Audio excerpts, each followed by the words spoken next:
Greetings. Let me start talking here. There seems to be personality. Like, it seems like somebody has to make a little effort to start talking.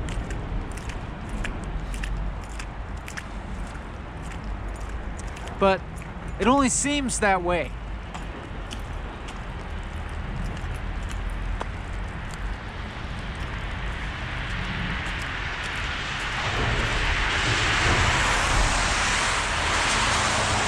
Because it actually just happens, but actually it's not happening. Actually it doesn't happen. Actually nothing happens. And there is nothing happening.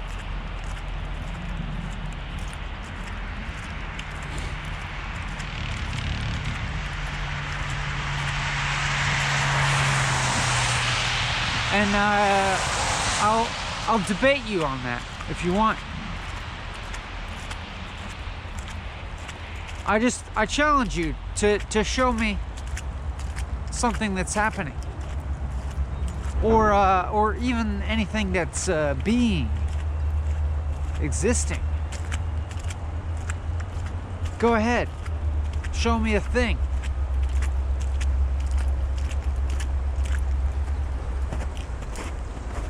Or even show me a verb, an action.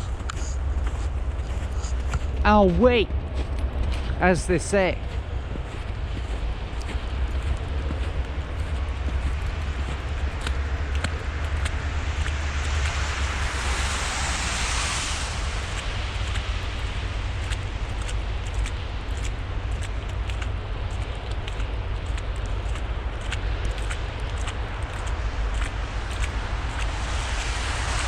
But I'm gonna keep going because to continue talking,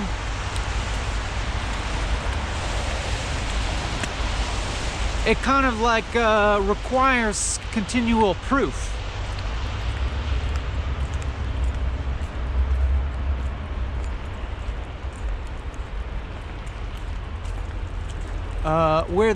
It's where the tires meet the road.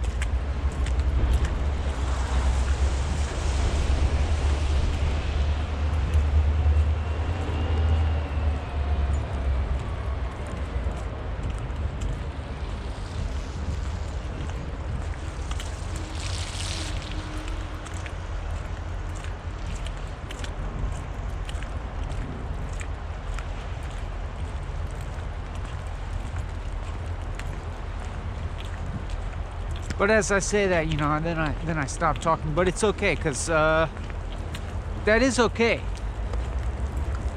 because there isn't any talking anyways.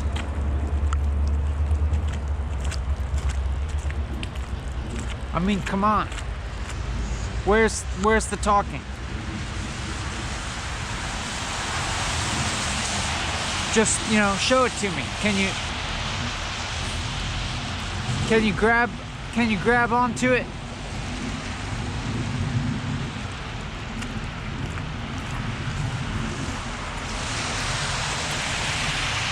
Where's the talking? Where's even experiencing?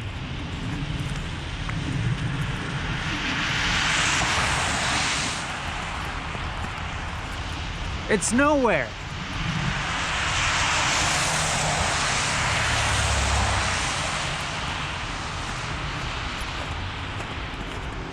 Where's your experience?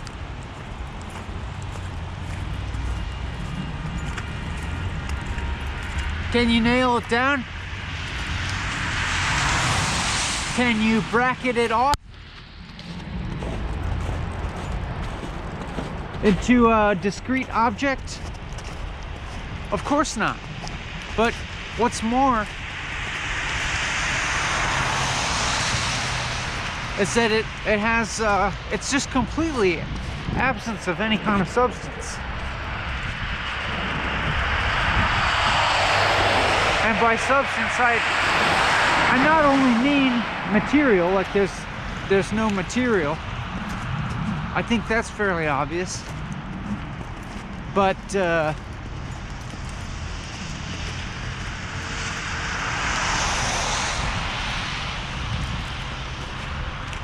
there's nothing immaterial either.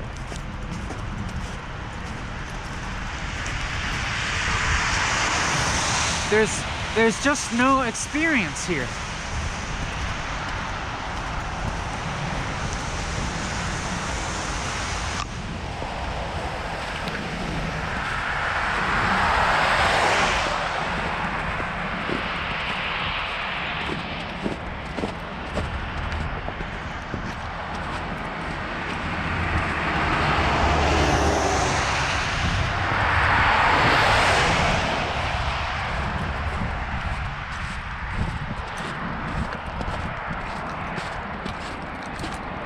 It doesn't matter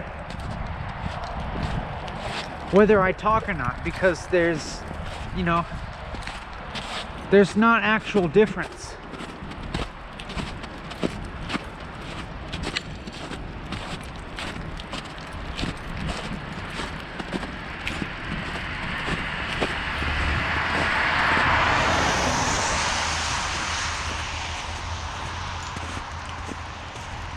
There is no talking and there's no not talking. There's no hearing, you know. Where are you hearing? You know, where's the sound?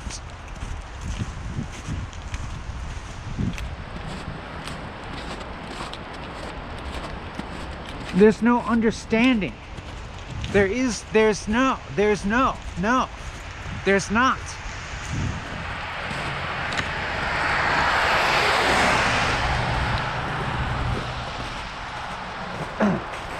Listen, it's not simply that you don't understand what I'm saying. It's not simply that you just don't understand this.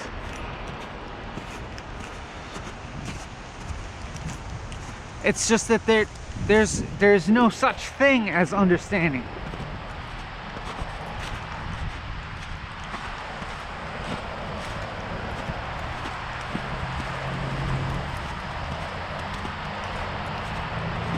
I mean, I know you're thinking, yeah, but I understood what you just said enough to disagree.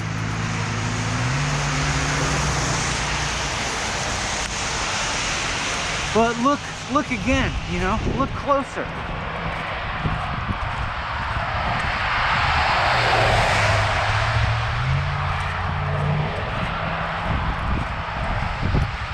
Look closer at your apparent understanding of these words.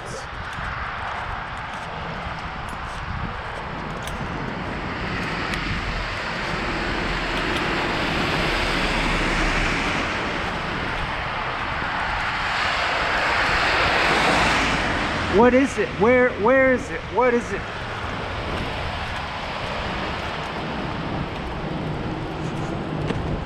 What's the it that you understand or not?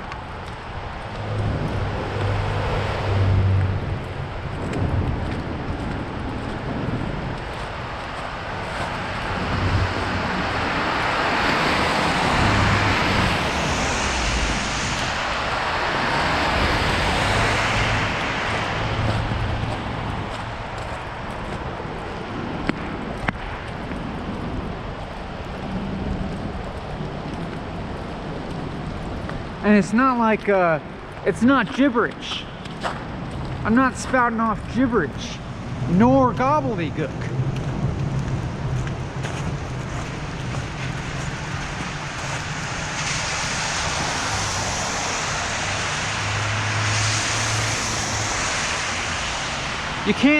You can't understand this as gibberish. You can't understand this as nonsense.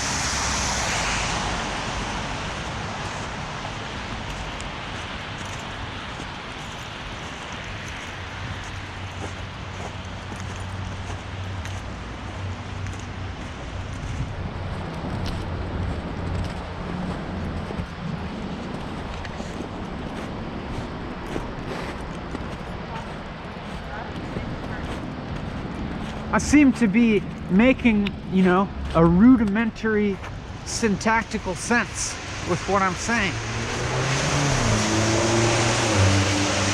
in the English language.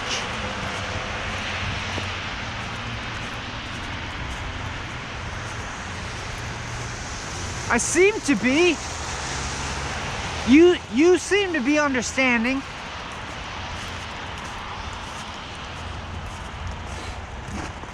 You know, the sentences that I'm saying. You're like, yeah, that makes sense. But then, what is the sense that's made? What's the meaning? Where is it? What and also, you know, what could it even be?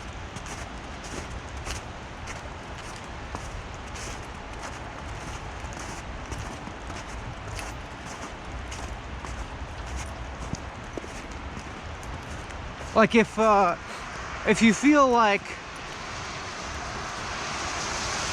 you're just not understanding this because this doesn't make sense, because like this is lacking meaning or something, implying that there's some possibility of meaning elsewhere.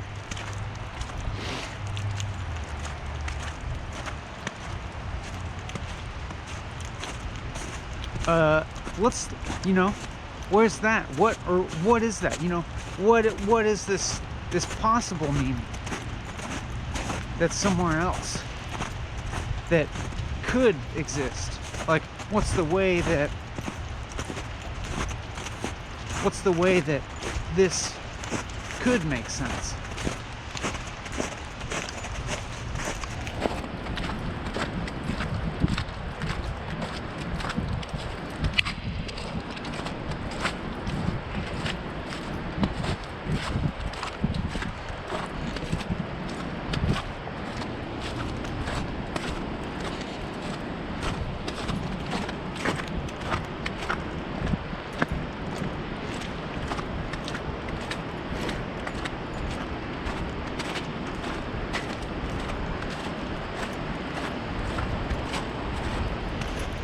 Is any apparent meaning is it's like less. Like apparent meaning is what it is like limitation. It's actually a trying to kill that which is real, which is nothing. I mean, it's like it's an attempt actually to kill nothingness, to you know,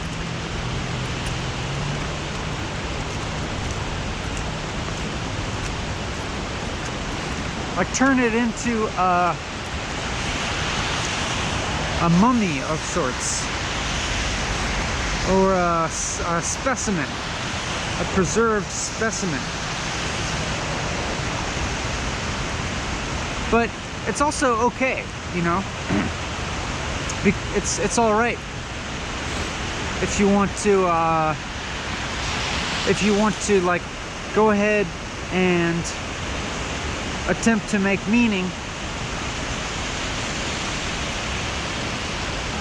It's fine. I mean, because it won't happen.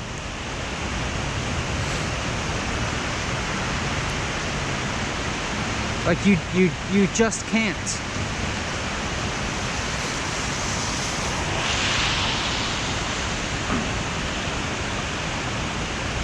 There might seem to be like an appearance of a possible meaning that maybe it seems like you could grab for a second, but honestly, it's actually, meaning is never actually present. It's always projected elsewhere, either in the future.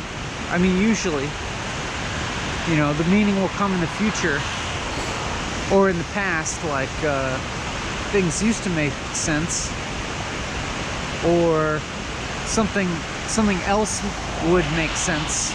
Some other configuration of reality would make sense, other than this. Never, but it's never this, you know, like this here. This never makes sense, ever. It never has meaning.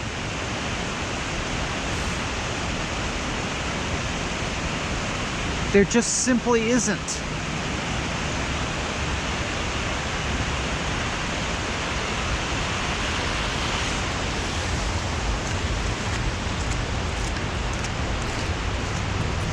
It never has and it never will.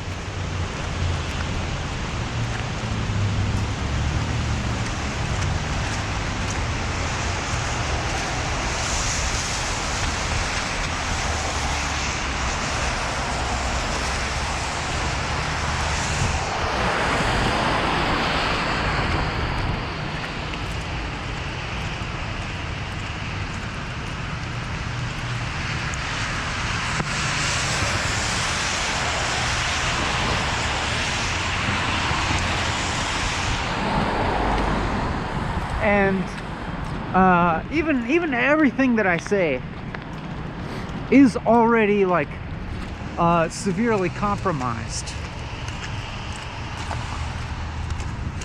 Like everything that I'm saying is compromised in that it already seems to make more sense than there actually is.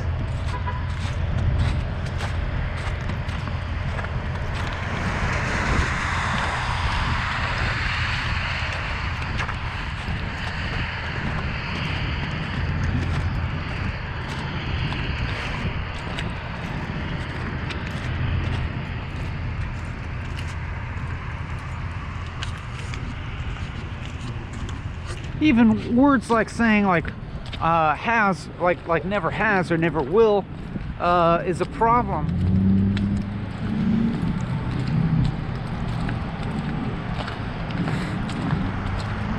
Implying that anything ever has been or will be. Implying that there's like, you know, such an existence as a thing, or like could be.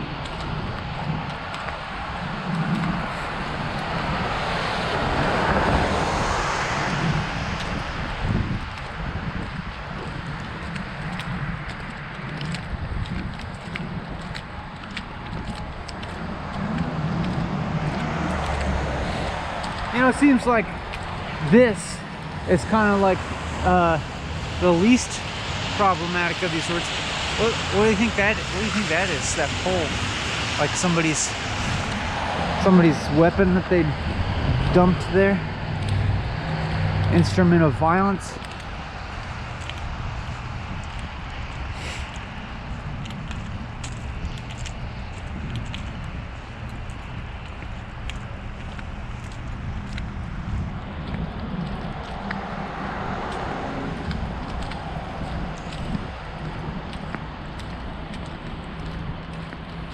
Everything that I'll say is necessarily contradictory to itself. I'll necessarily be contradicting myself all the time.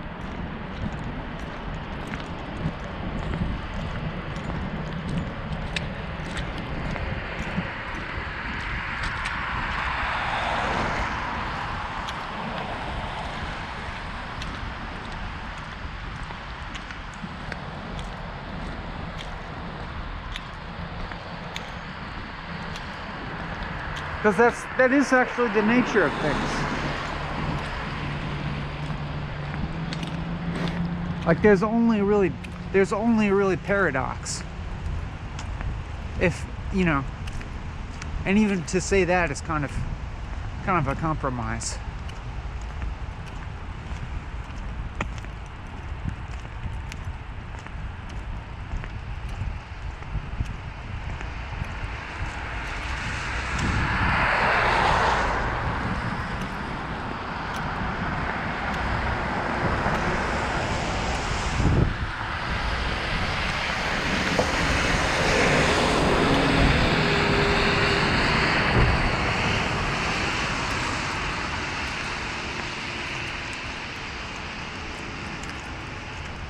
And we also, you know, can't stop trying.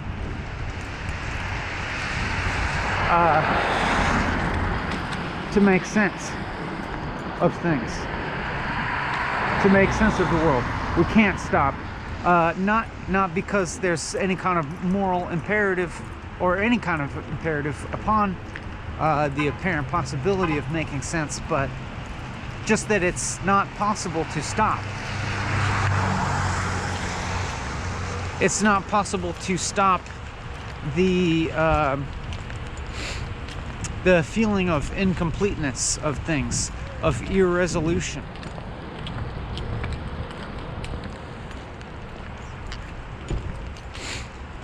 It's like irresolution is,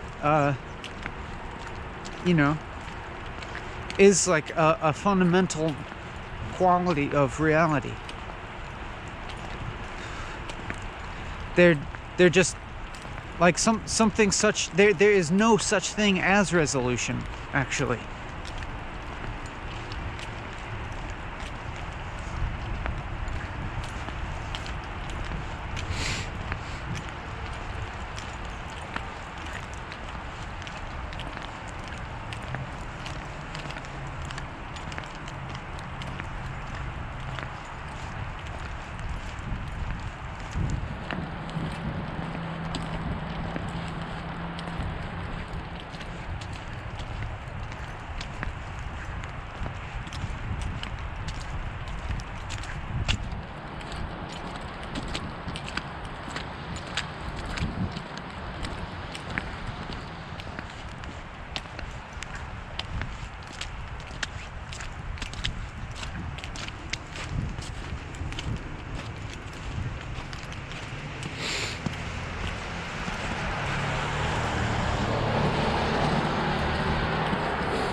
Because what would resolution be?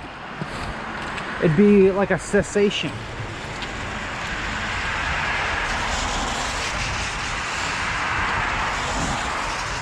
And a cessation doesn't exist inherently. You know, it's more of like an absence, or it's like, you know, the apparent event of absence becoming, but you know, it's like the absence doesn't actually exist.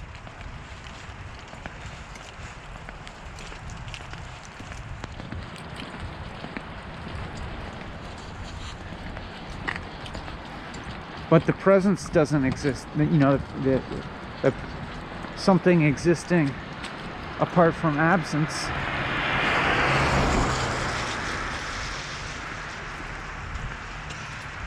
doesn't exist, you know, and then the cessation doesn't exist either.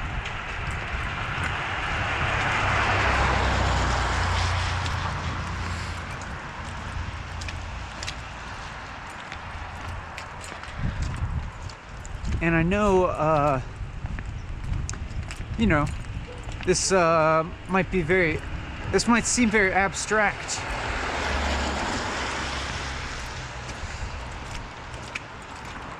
And, you know, pointless. And it is.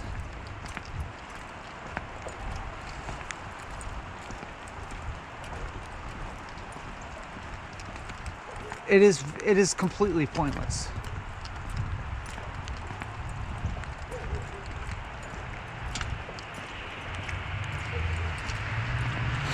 But it's not actually abstract though.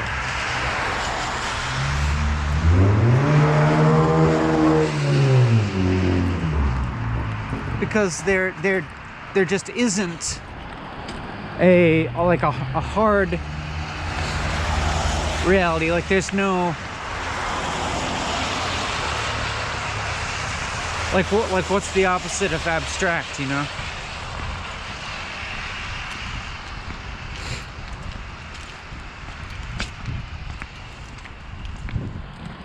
There's no like direct reality for something to, you know, be abstract by comparison.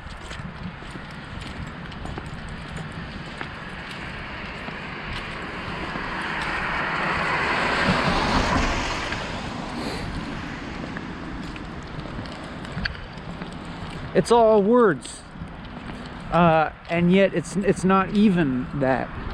Like, you know, this is only words,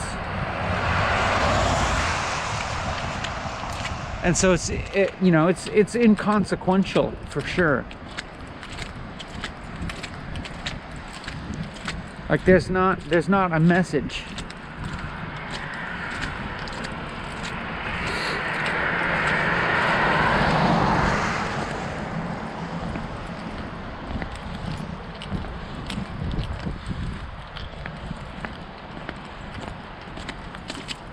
It's just kind of, it is really just words, apparently. But then it's actually not even that. It's not even words.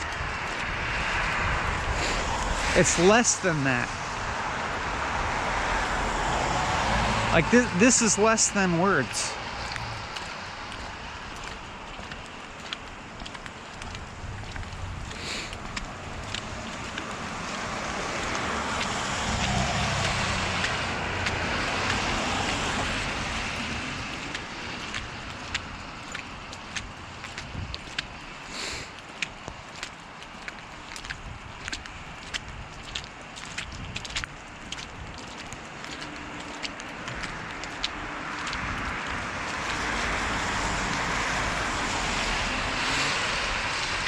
I mean, I guess interestingly, it would seem as if one would need to understand English in order to understand that there's nothing to understand here, that there's no substance to what I'm saying. And you know, if you didn't understand English. But you know, this is pointless to say. Like there's no reason. There's no reality to this statement that I just said. You know, if you didn't understand English, like there's simply no reason to like venture that proposition. Because you do understand English, and you're understanding this, you know.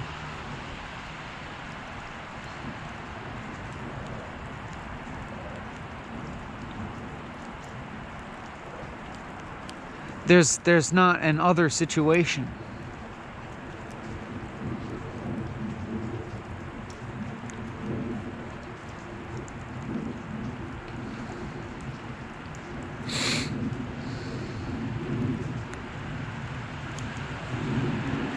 You know, I'm just kind of like seeming to like take a strong position. You know, I'm like appearing to be obstinate about this.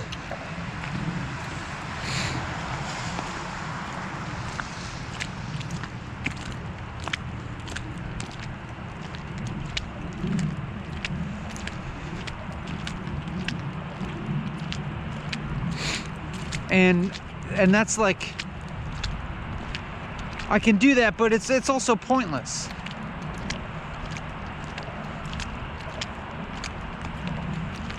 But it's also not. It's also I'm also not taking a strong position, and that there's not such thing as other viewpoints. You know what I'm saying? I think you understand. I think you understand what I'm saying.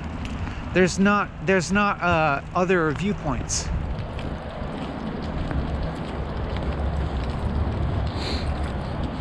Like there's just no such thing.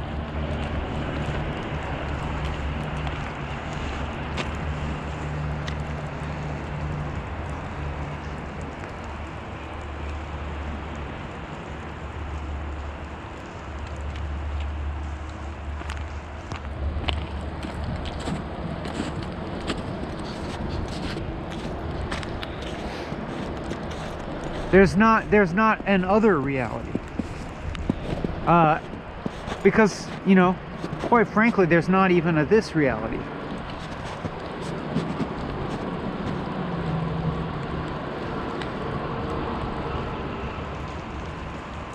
Like, there aren't any viewpoints. Like, this is not a viewpoint.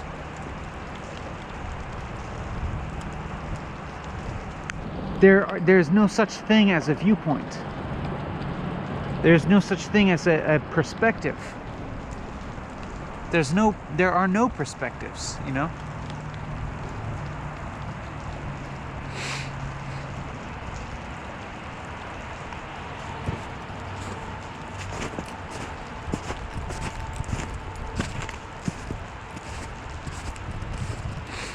And I don't understand what I'm saying.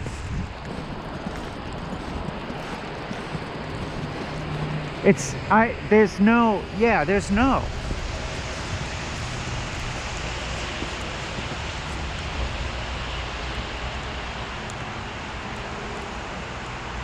You don't understand what I'm saying, nor do I.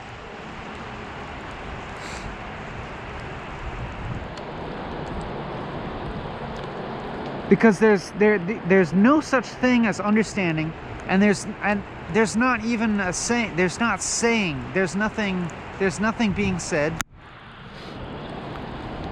There's no action of saying anything. There's no communication. There's no such thing as communication. It just does not exist.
This is not experience.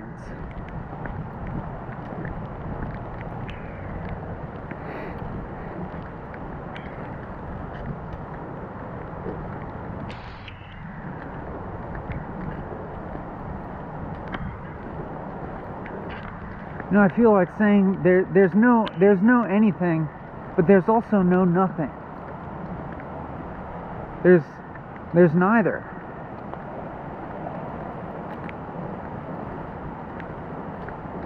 But then, you know, I can't even say neither, because that kind of does imply a nothing, of which there isn't any.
I think you already know, you know.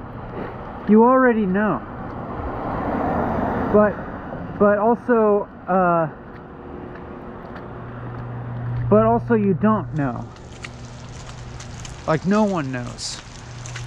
Like there isn't actually knowing. There simply isn't.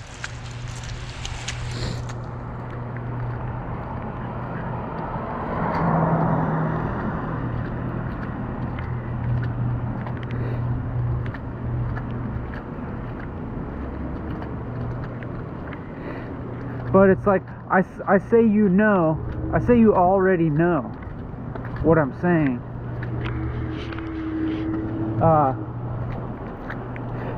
Just to dispel some kind of idea that I know something that you don't.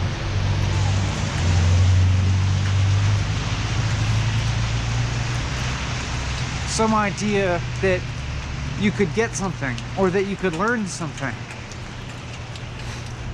because that's not the case.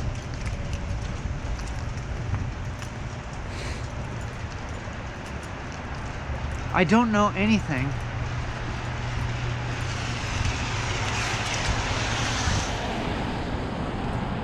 And neither do you.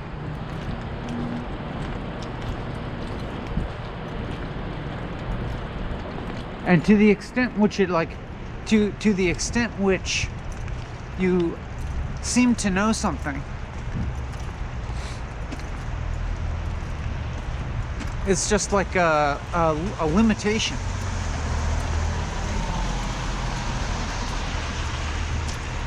But it's not. But it's also not. You know, it's also fine. It's fine to seem to know something. It's fine because you don't actually know.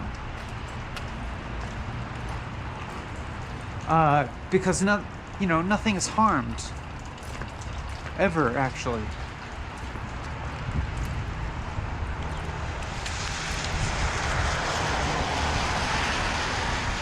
There's no damage.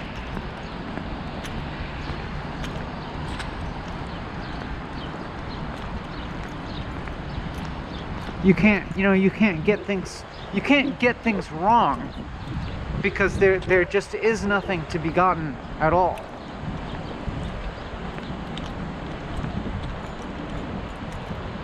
It's not possible to get things right or wrong.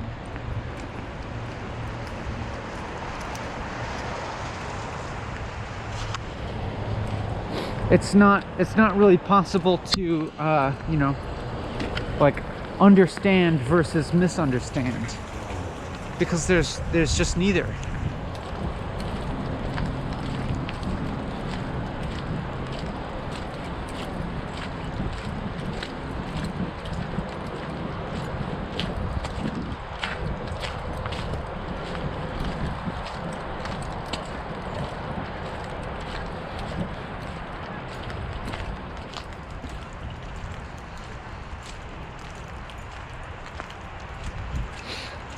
Pardon me, I really got a whiz.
But also, it's also like I'm not correct, you know.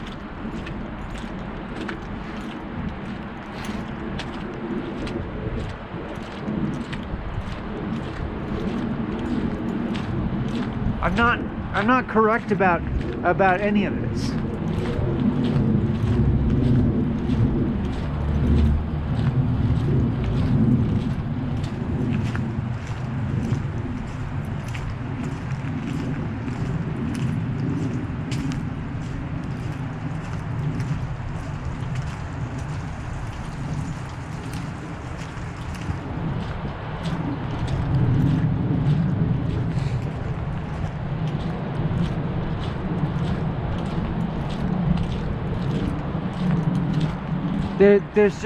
There is no correctness, you know.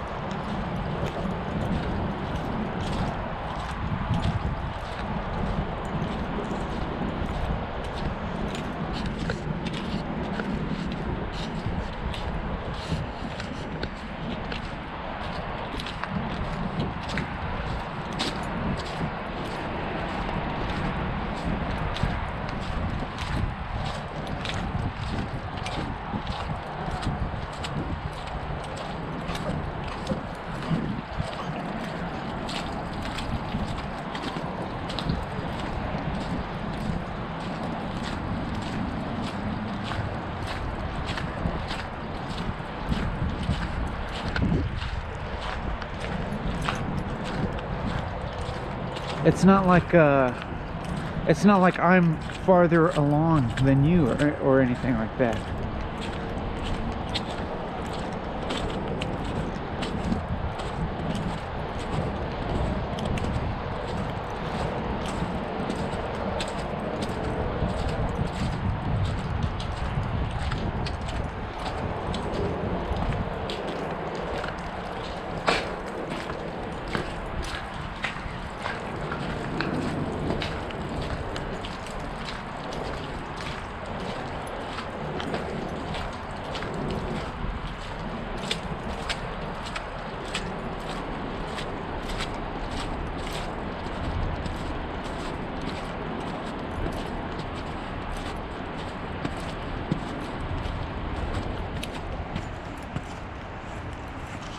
There's not any kind of like spectrum or development. There really is not development. There's not growth, and there's not learning. There's not like more sophistication or less sophistication. There's not, more true or less true. There's no truth.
I mean, in the sense that there isn't anything.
Like this, you know, this isn't anything.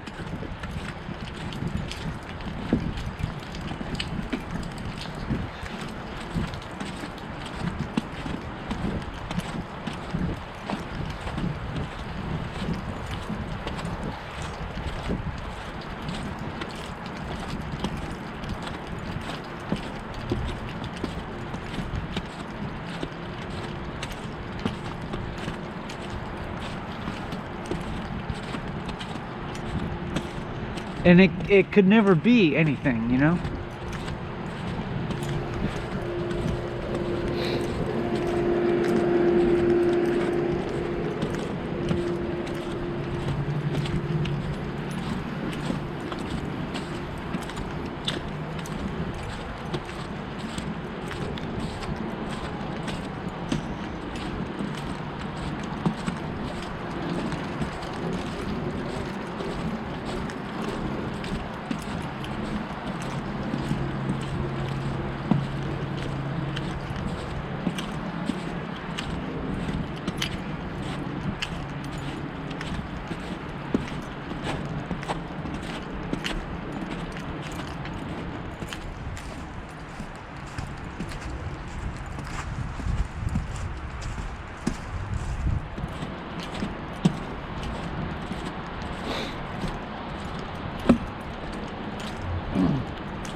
You already know.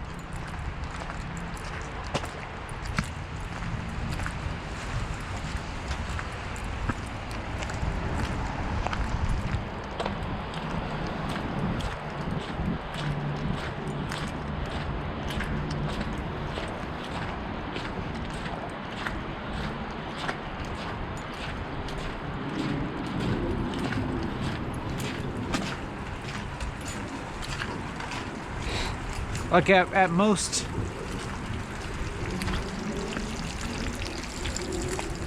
this is like unknowing, you know? Like this is unknowing, but there never was any knowing to begin with.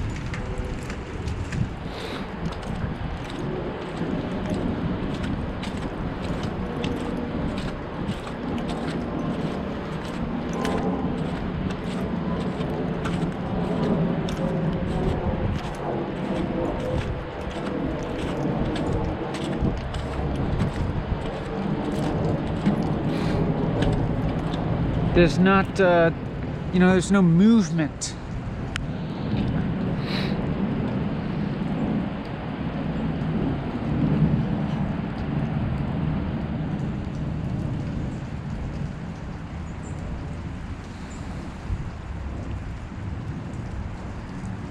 There's like there's no sort of gain, you know.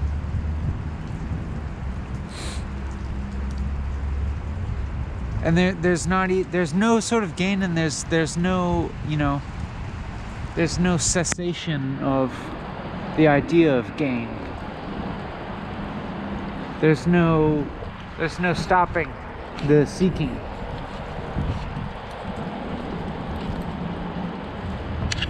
Because there isn't actually seeking, you know. There feels like seeking.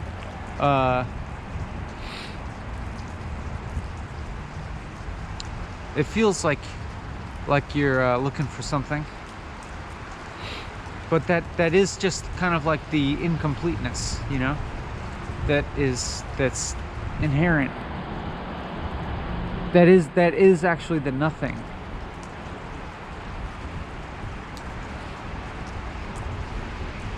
Which is, you know, it's like it's fine, and it's also not fine. Like you could say that nothing will ever be fine, and that's fine. Or conversely, like, you know, everything has always been fine, always will be fine. And that's, I don't know, I guess maybe that's fine. But it's also not, you know, there's not like, there's not like real contentment, you know. There's not actual contentment.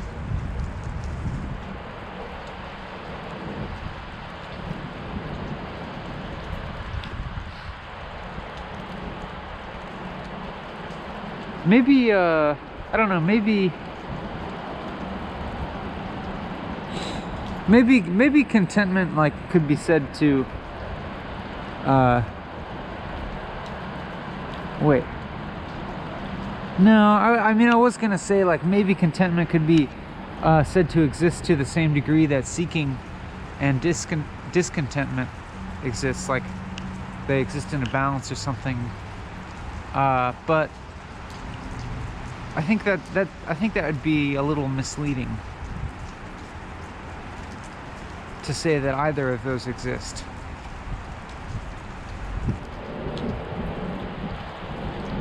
Because really, there just is nothing.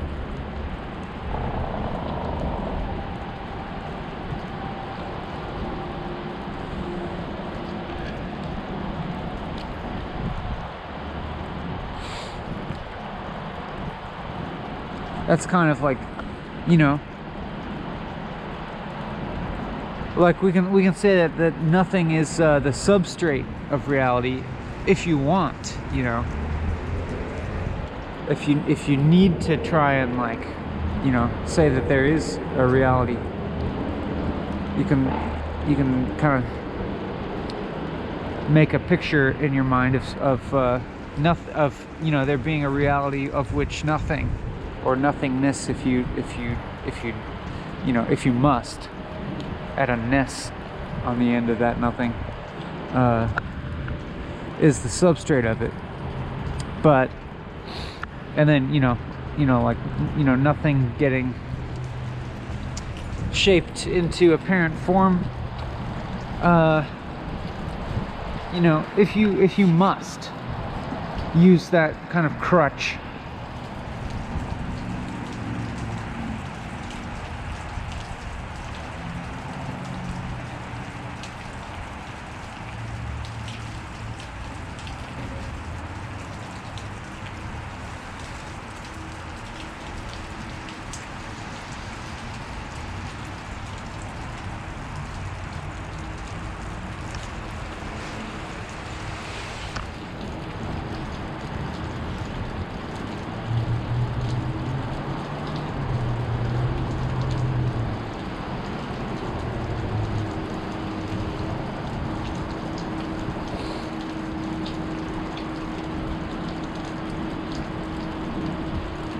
you know, like form, like,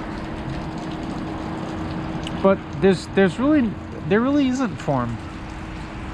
I don't know. I don't think there is.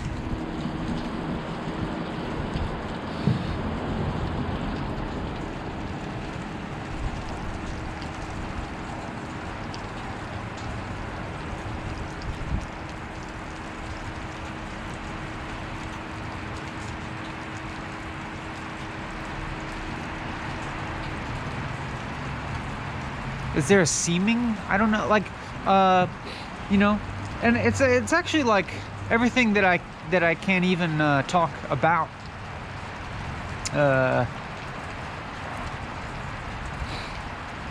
Doesn't actually exist. I can't actually talk about something that exists. You know, it's like at most it's only like the about. You know, it's like the you know, the referent is not real.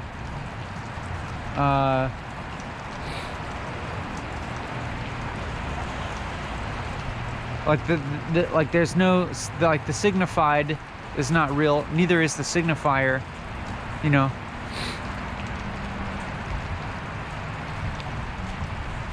Like what's talked about is not real, but like maybe it seems like the about is real, but no, that's not either.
There's nothing, you know, there's nothing better or worse. There's not value.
Sorry, the camera doesn't want to sit anywhere that's not just like pointing at the wall. Wait, let me fix it.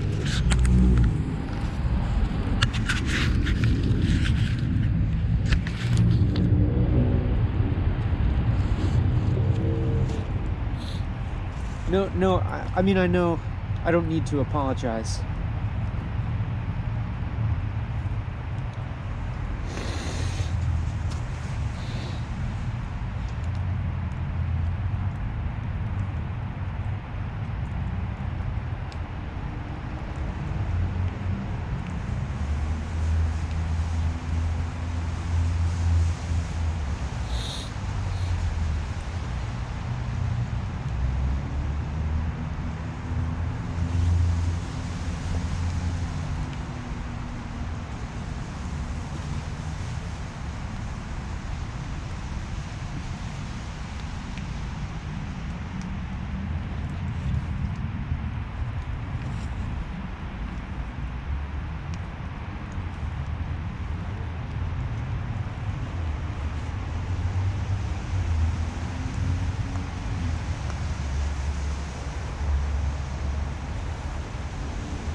Like we don't have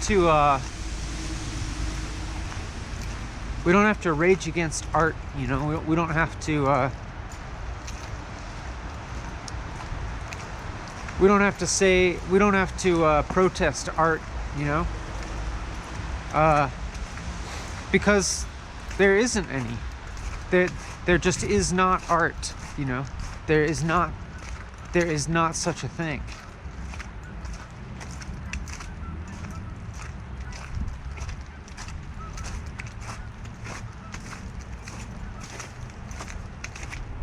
It does not exist.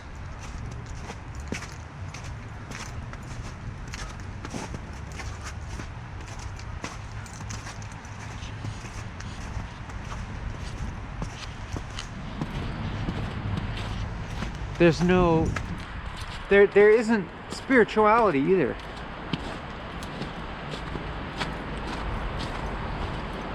There's no problem.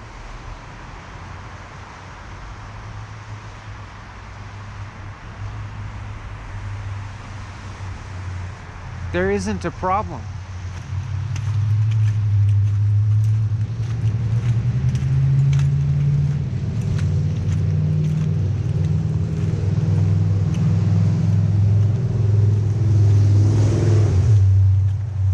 I mean, except sort of like in a sense, just, you know, reality at all could be described as a problem.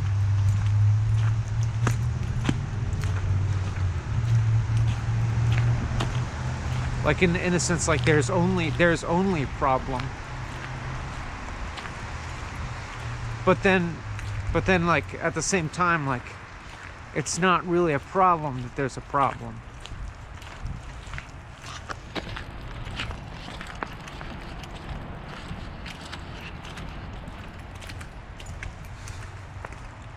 Like it's sort of fine that there's only problem.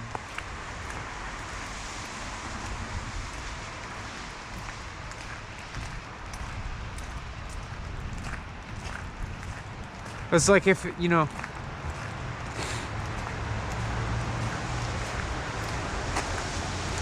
if you sort of accepted that there's only problem, then it's like, you know, there's no problem.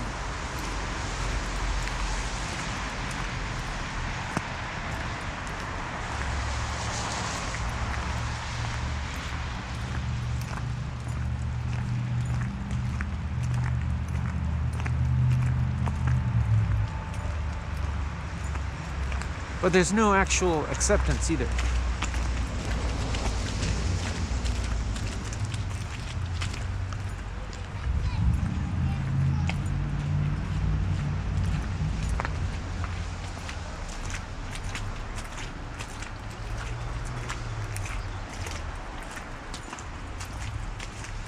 Because there's nothing that could be accepted, nor is there anyone to accept. There's no one to, you know, do the accepting.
It's fine. It's like so fine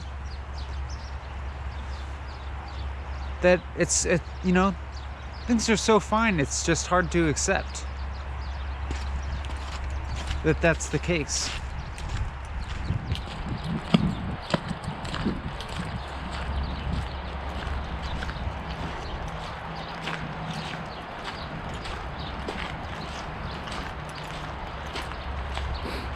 But it's also fine to not accept, you know.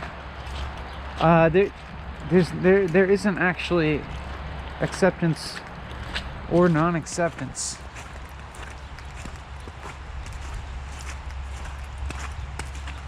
It's like, you know, you can freak out too. That's fine. To feel not fine, you know. To freak out and feel terrible.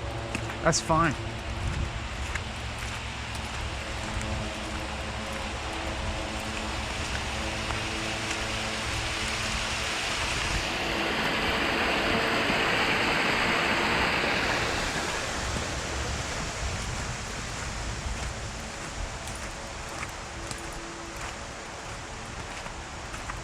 Anhedonia, you know,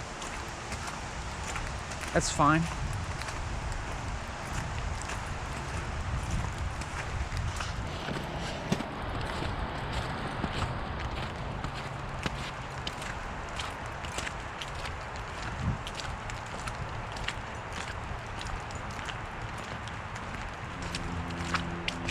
Because it just simply isn't real, you know. There isn't any of these things. There isn't depression.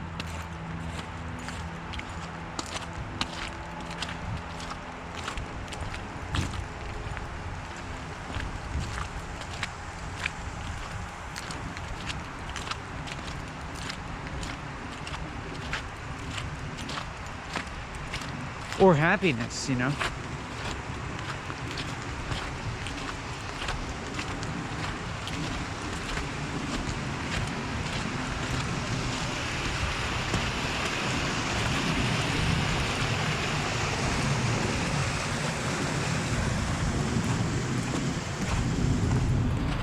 There just isn't anything.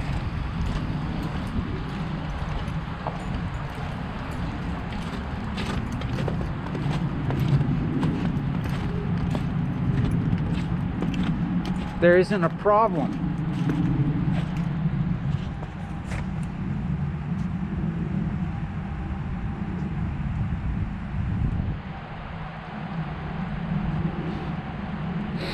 I mean, unless you want to consider that to be a problem, that's fine too. Because like, it's fine to just consider that there's only a problem. There's only problematicness.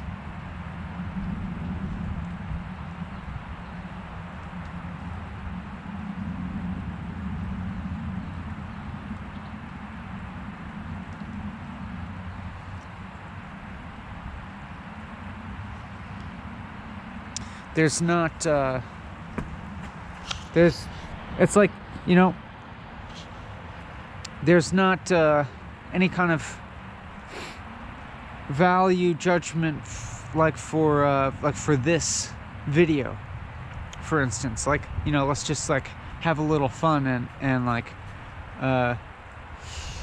propose an idea like this video as something that exists. Just for fun. You know, whilst, you know, hopefully, maybe we'll maintain awareness that it's like, you know, this isn't something real that we're talking about. Or maybe we won't, and that's fine too.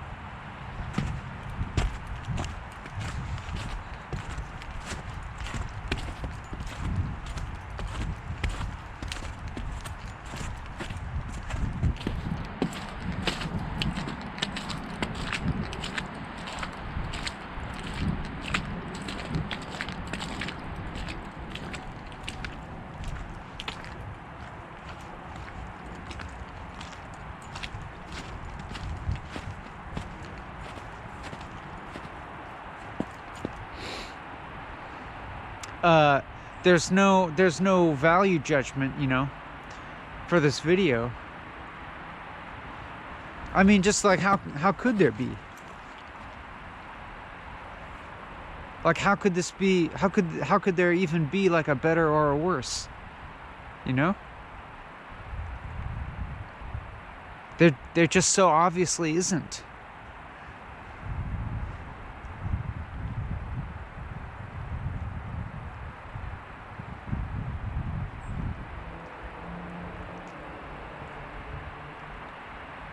But, you know, more than that, there's not such a thing as this video, you know?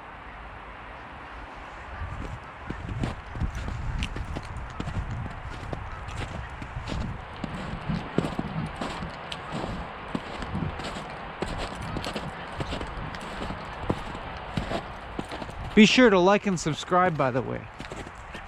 And check out my Patreon page.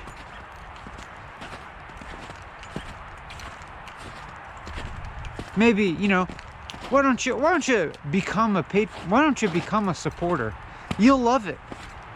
You'll love my Patreon content. Exclusive content. You'll get so much value out of it.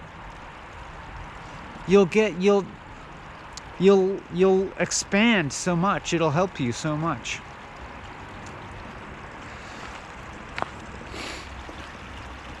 You'll become a better person and just, you know, get more out of life if you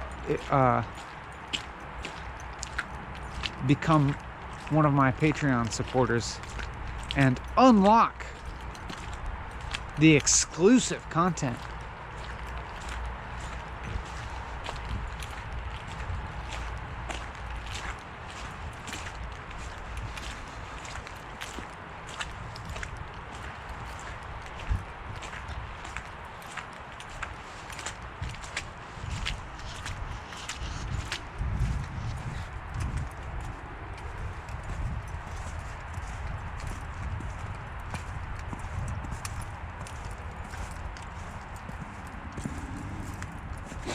But, you know, there's no reason for sarcasm.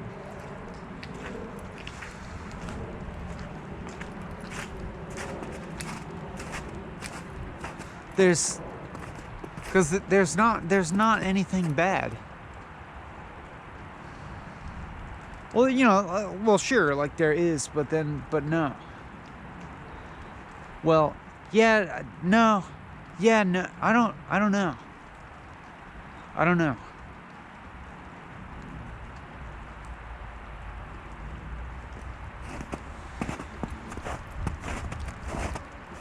But it's also fine to be sarcastic.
I guess I will just, I guess I will, you know, start saying something here just to kind of, I mean, not for anything. Not for a reason.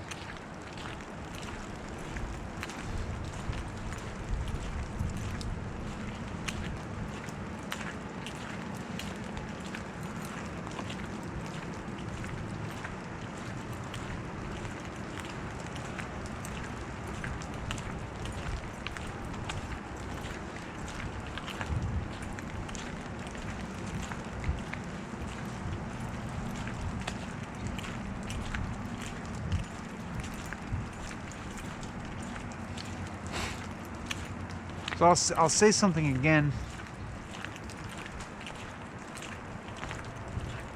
And,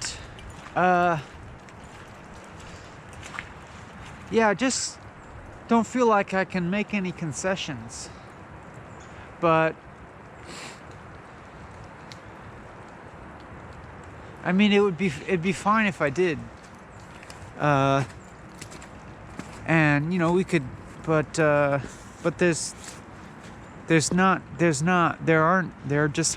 isn't, you know, there isn't a concession.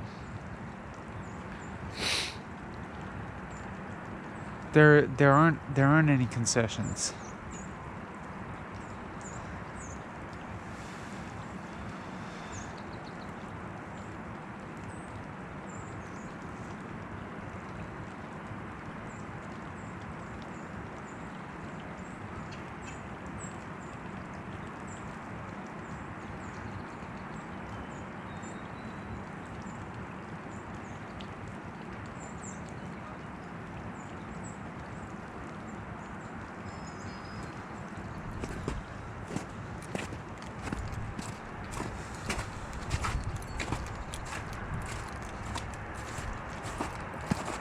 There aren't any concessions to be made.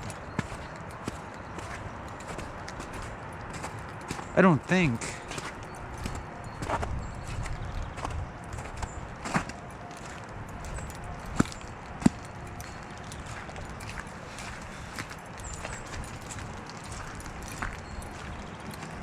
I don't think there is such a thing as a concession.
I think this is fine.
There's no, there isn't actually intelligence.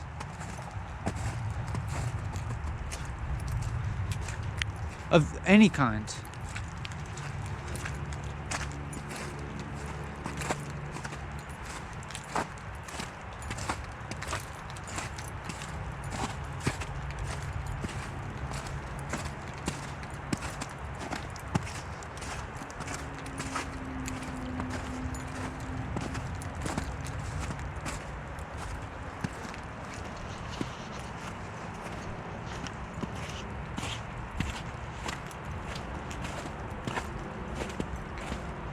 There's not, there isn't a worldview. There's just no such thing as a worldview.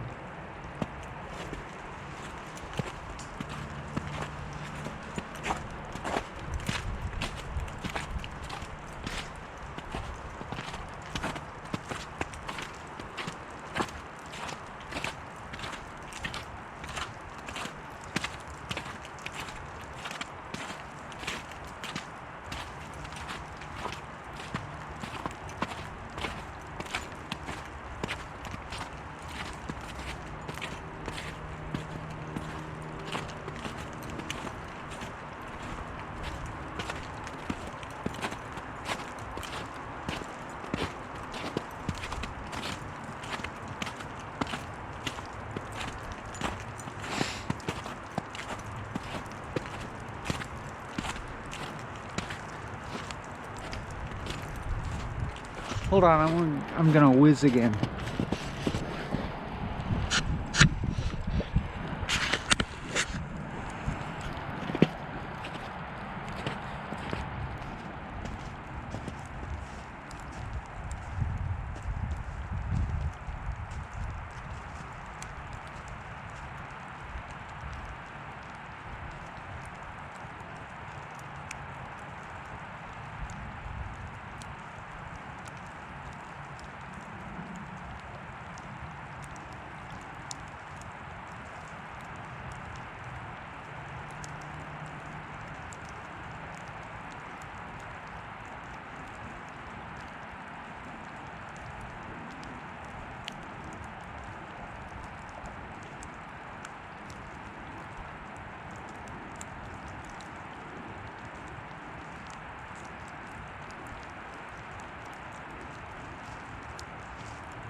So I'll say another thing, but I'm not.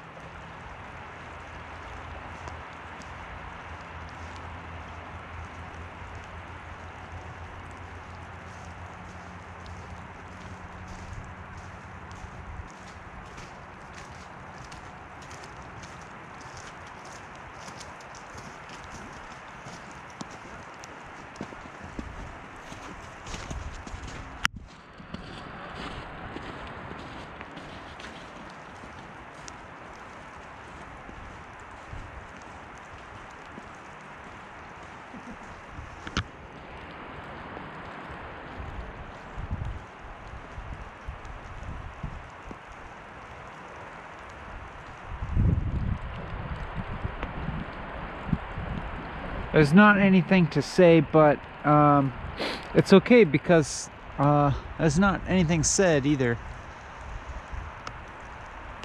There's not even any actual saying, you know, there's not any actual saying of nothing. Like, this isn't saying or anything else.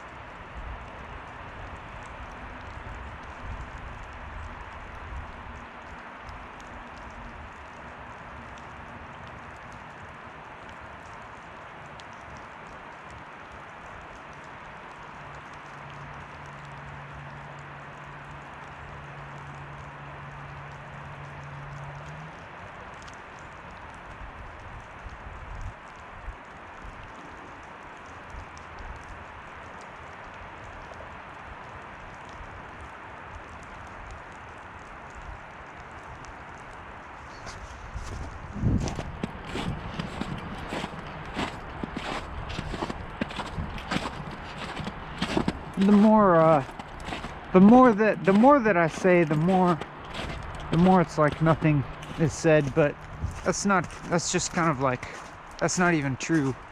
It's just like, you know, it's just kind of like, I was actually kind of making a concession to like fun metaphor or something poetic sounding. Just making kind of like a concession to something poetic sounding that didn't actually have any meaning.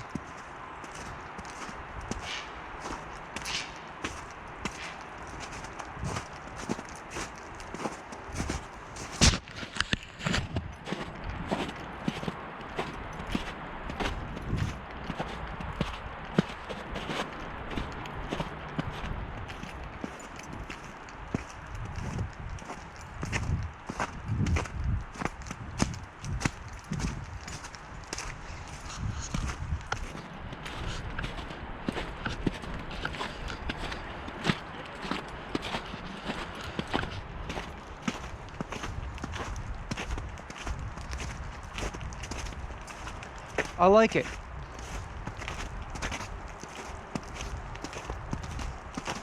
But I mean,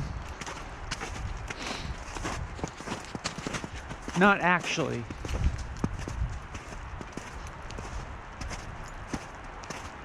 It's like I'll you know, but I mean, like, just kind of like disregard everything that I'm gonna say. But moreover than that, pretty much disregard everything that I have ever said and ever will say. Just go ahead and disregard it. In fact, actually just kind of like go ahead and disregard everything. But also, you know, just like even disregard the notion of disregarding, because there's no actual regarding. Like there's no there's no regarding. There's neither you to regard, there's nothing to be regarded, and there's no action of regarding. But like, you know, just disregard that statement.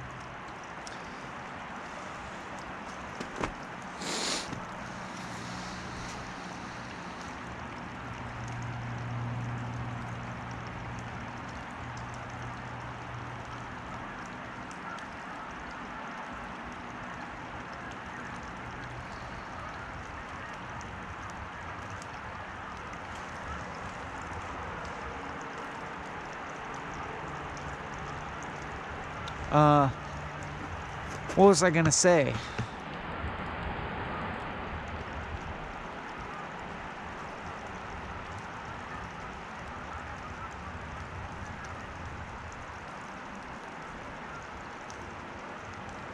I don't remember.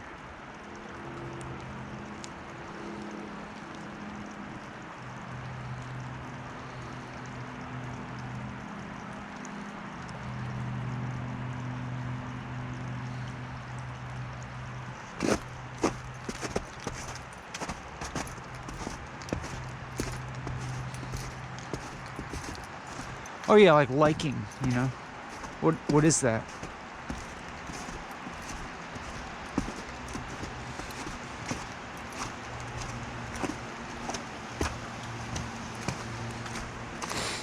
I like, you know, in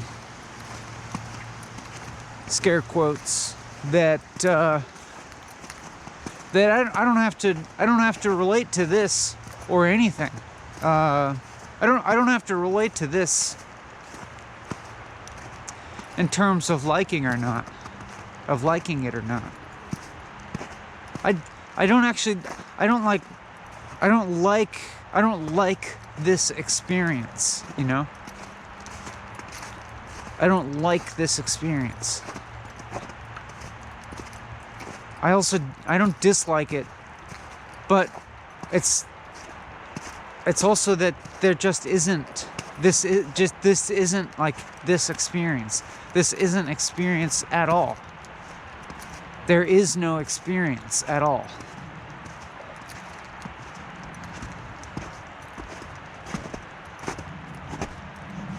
There's not a possibility of liking or disliking.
I'm actually smiling. I smiled.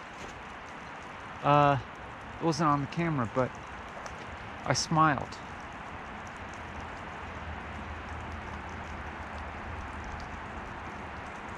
I'm just telling you that. I'm just telling you that so that because it kind of happens. It kind of happens that, oh hey, there's a blue heron right there. Whoa. Ice fish.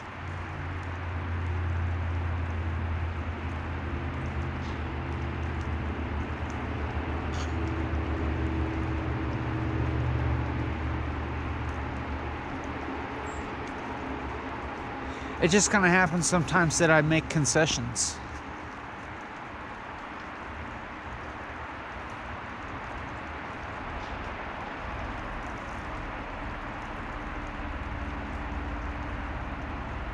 And so I'll tell you that I smiled.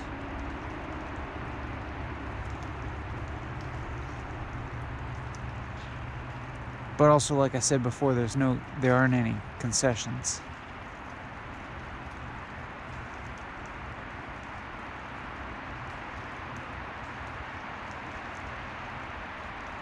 I told you that I smiled because I thought, you know, I should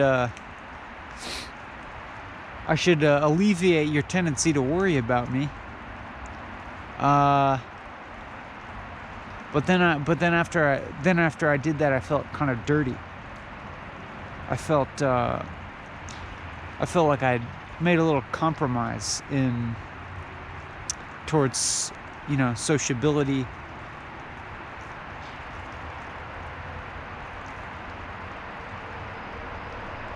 But that's fine.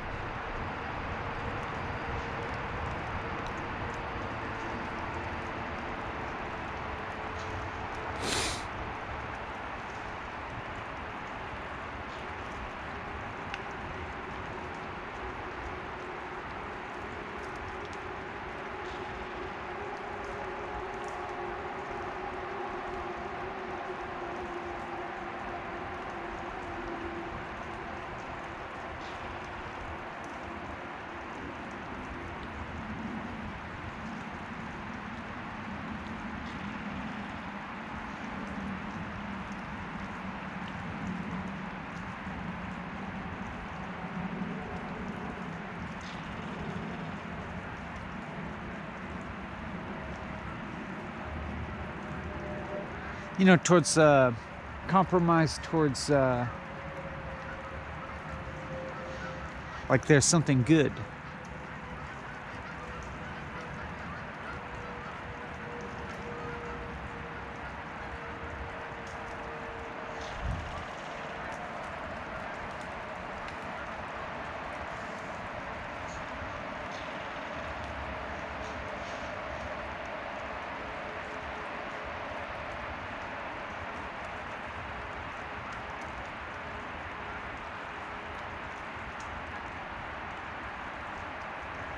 Or like, you know, we can feel good about something.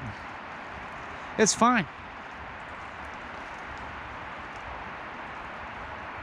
It's fine.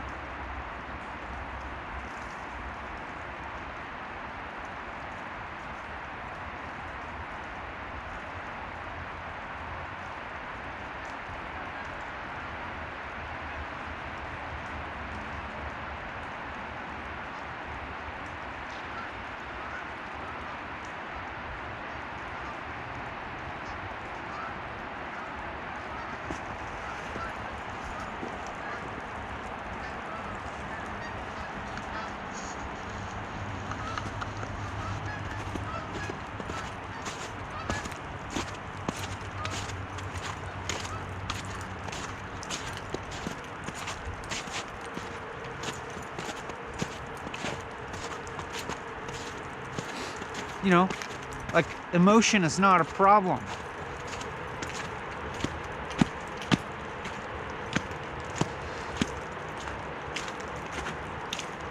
It's really not a problem.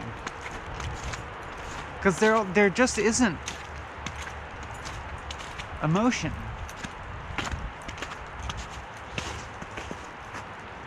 It's not real.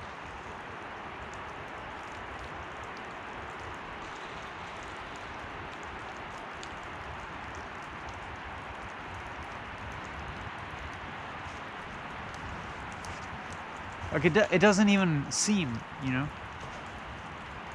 Well, I mean, like, sure, it might seem, but I'm also saying, like, there's no seeming. I don't know. Maybe there is. Yeah, I don't know. I feel like it's only... No, there's not. There's really not.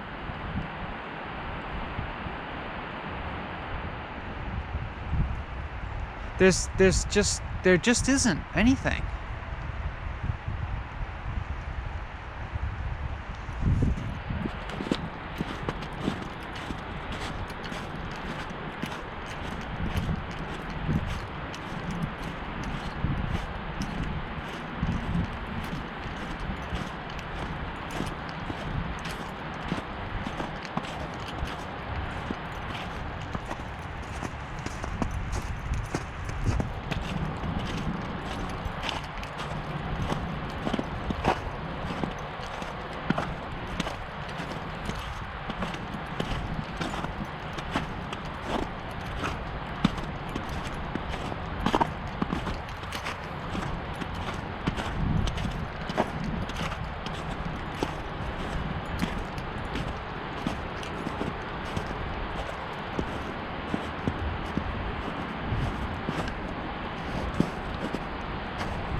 It's almost better to not appear.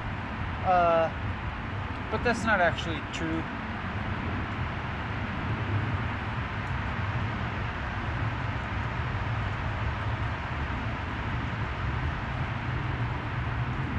It's like it's fine to not appear.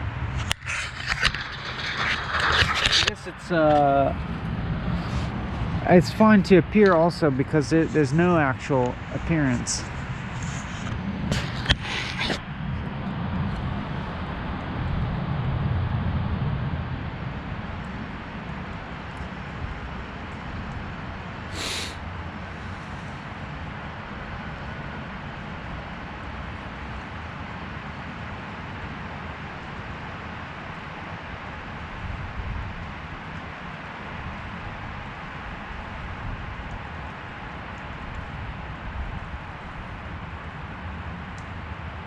It doesn't matter if there's recognition or not.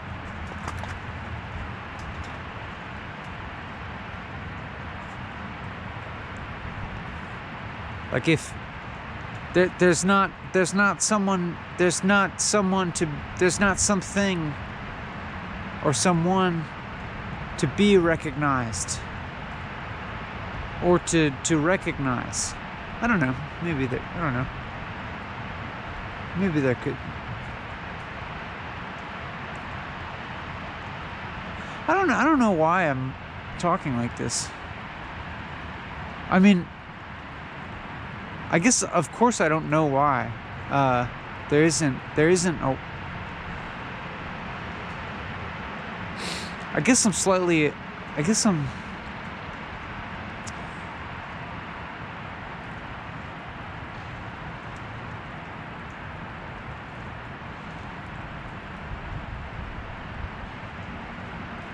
I was gonna say I was getting slightly annoyed with something.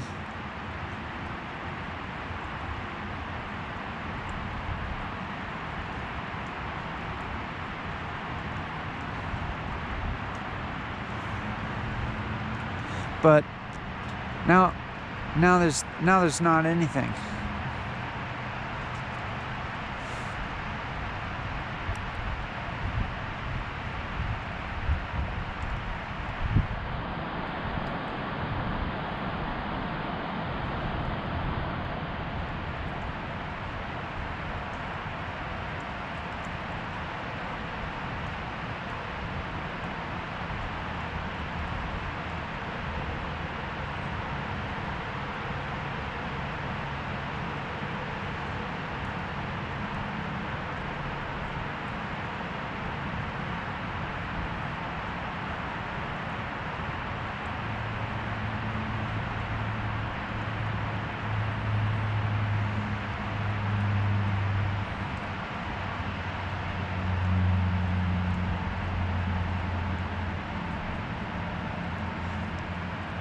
I guess I will say something. I mean,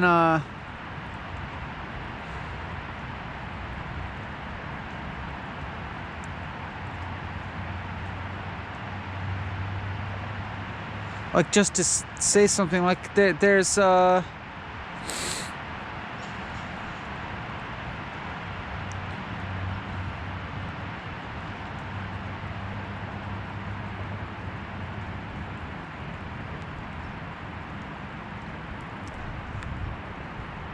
yeah, apparently I'm making some sort of video.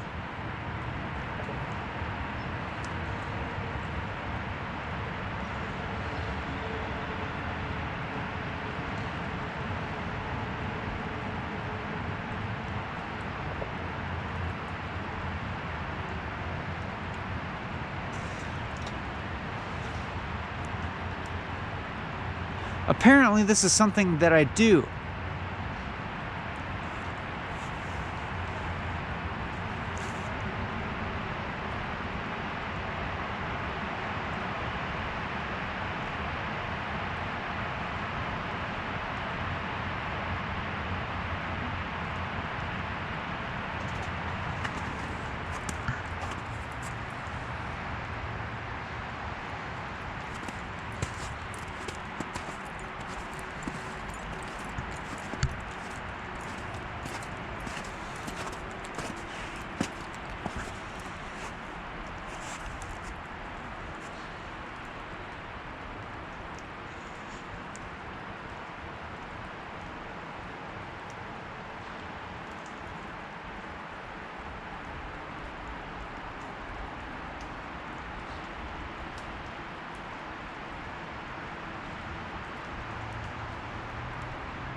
This how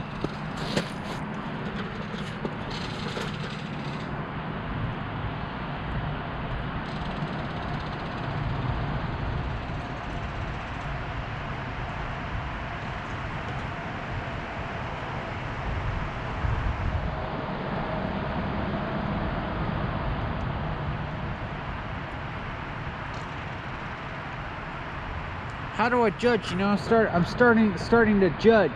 There's starting to be judgment.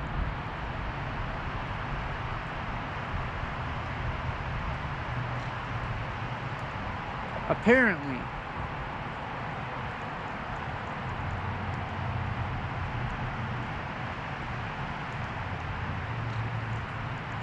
There's starting to be judgment as if something could be better in some way. But I know it couldn't.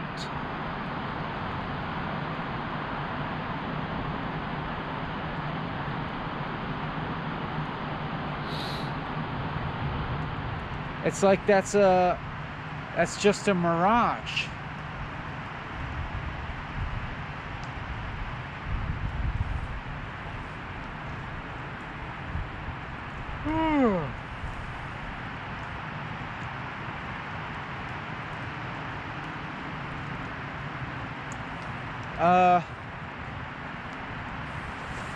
But shouldn't I be talking more continuously?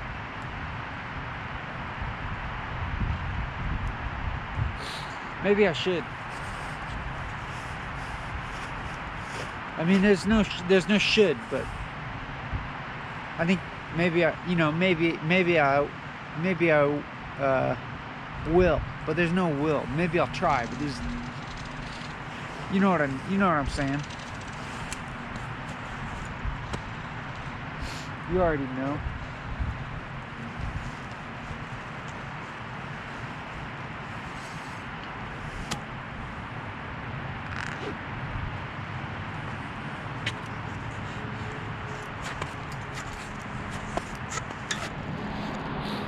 No, you know, this is no stimulation.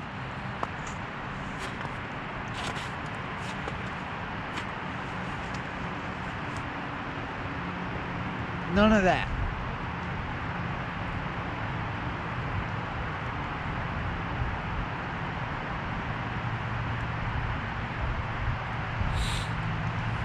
No dopamine. No serotonin. We're not indulging in any of that shit. Fuck that shit. Know what I'm saying? But now I'm actually kind of joking. So there's like, I guess that is kind of stimulation. Whoops.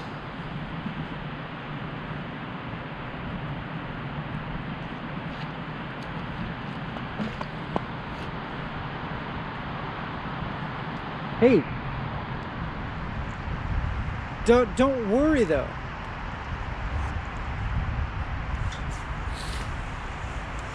There's only 2 hours left. You know that's not true. You know there's no time.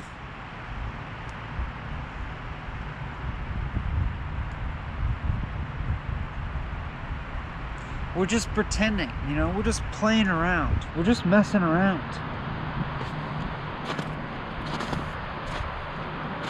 We're just messing around.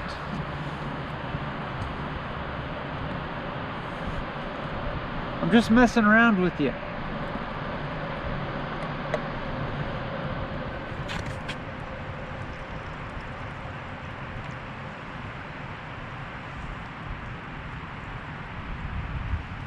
See, look, I'm drinking tea.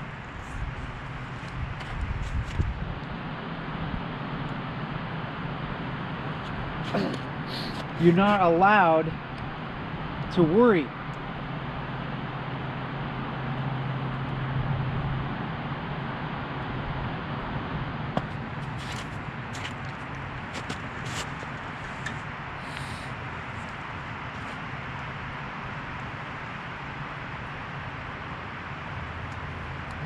consistency. There is no consistency.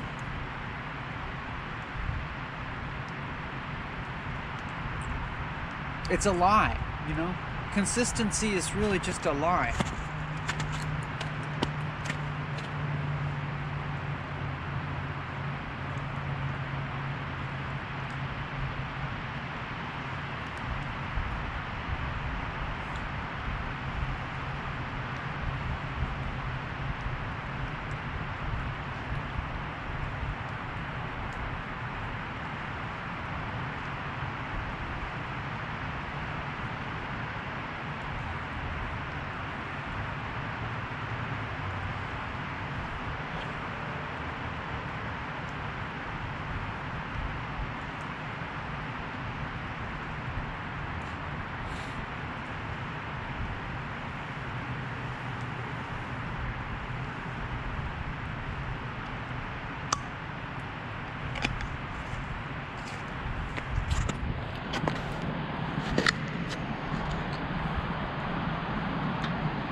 There's nothing to look forward to.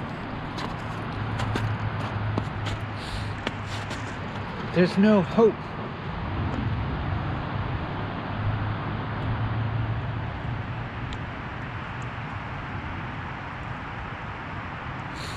And I'm saying there's no hope, and I don't mean this pessimistically. It's not like I'm like, you know, not like I'm secretly holding on to hope or something. I'm just saying that there's no, I'm just saying that hope is like, you know, it's the same thing as just non-acceptance. It's, but you know, it's just false. It's like that. It's like some idea that things could be better.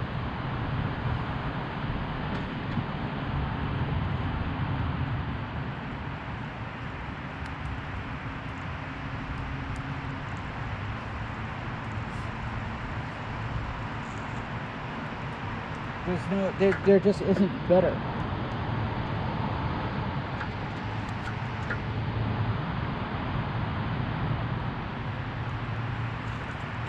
I mean, there's like, you know, there's changing emotions, there's changing circumstances, apparently, but there's not actually change, you know.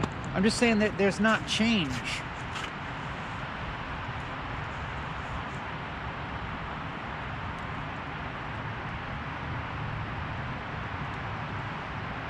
Like this isn't, I'm not saying something depressing. I'm just saying there's not change, because there's not anything.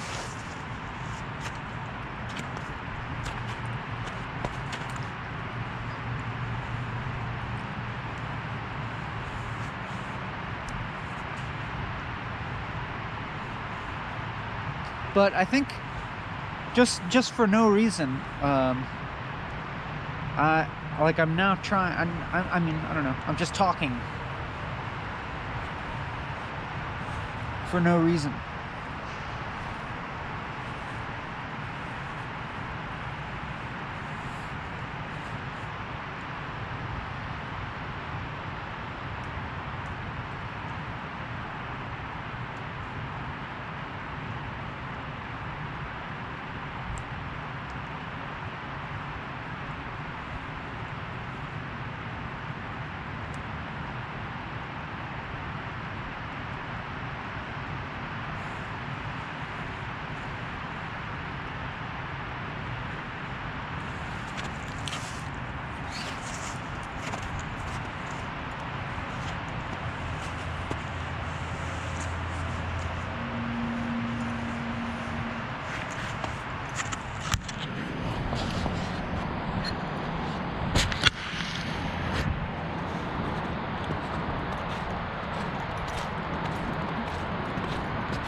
This isn't like wisdom, you know. There's not This isn't wisdom. There's no spirituality here.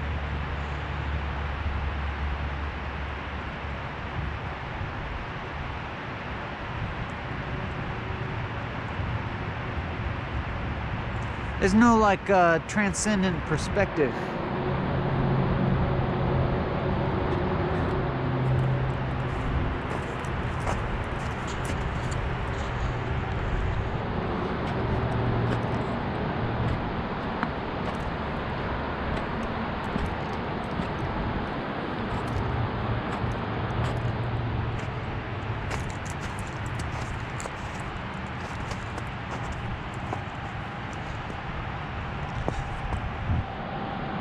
There's no point in talking, and there's no point in not talking.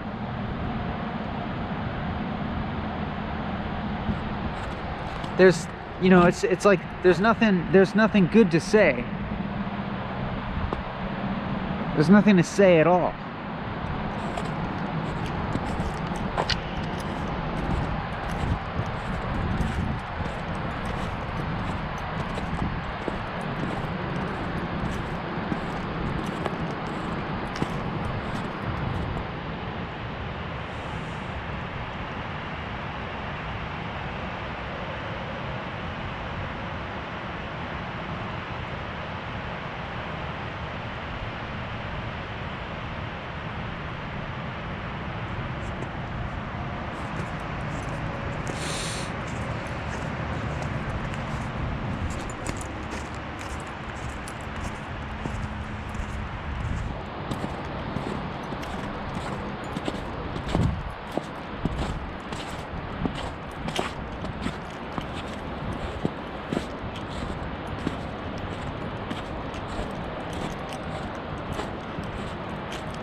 But I'm gonna, I don't know, I'm gonna keep talking.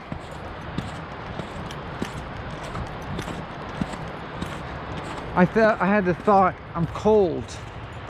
My feet are cold and wet.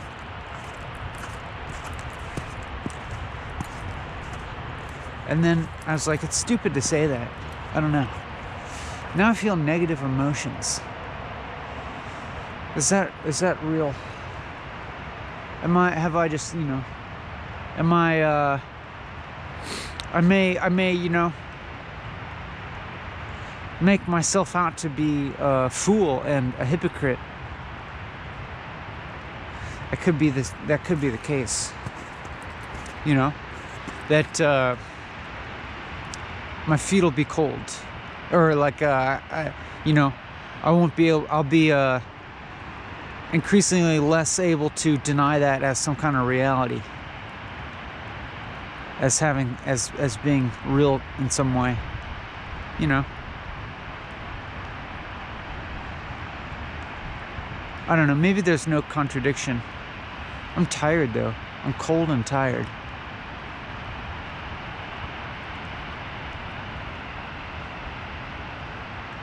I feel like stopping.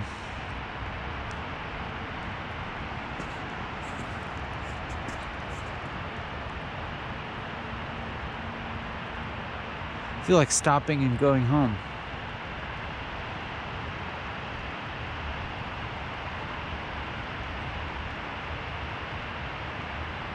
But, you know, like, why the fuck would I do that, you know?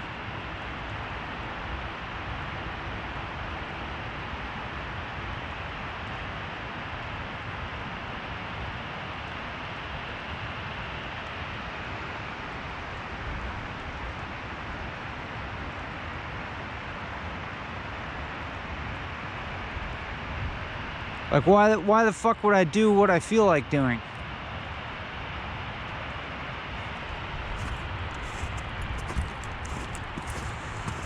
There's no actual feeling like doing something.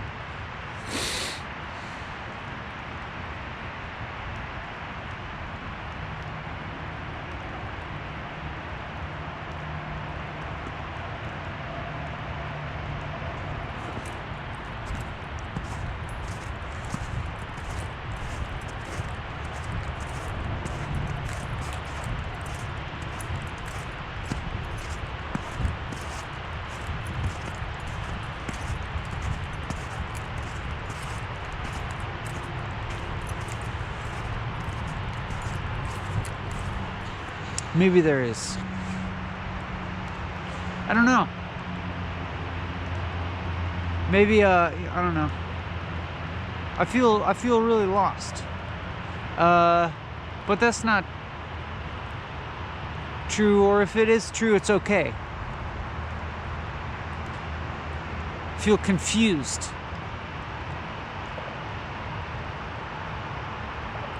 But that's, you know, I don't have some kind of illusion that like that's a problem that could be solved.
Like I'm just kind of doing something for no reason, but it's something that I don't really like feel like doing.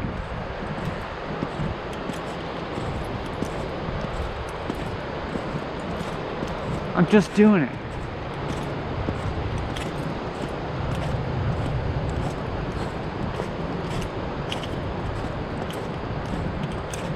It's you know, it's just like a shape of nothing.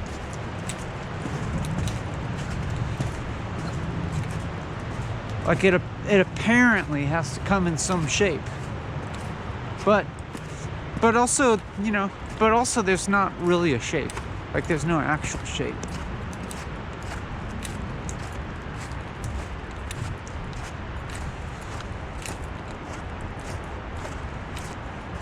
Like this isn't actually a shape. This isn't actually form.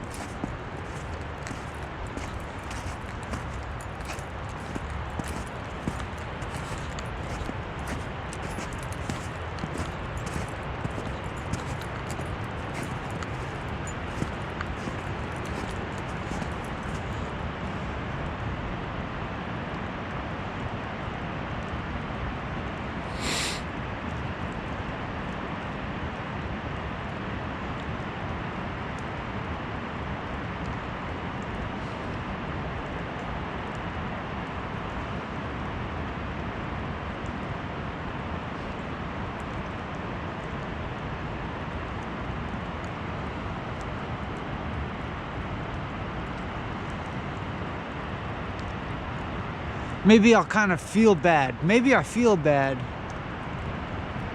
but that's fine.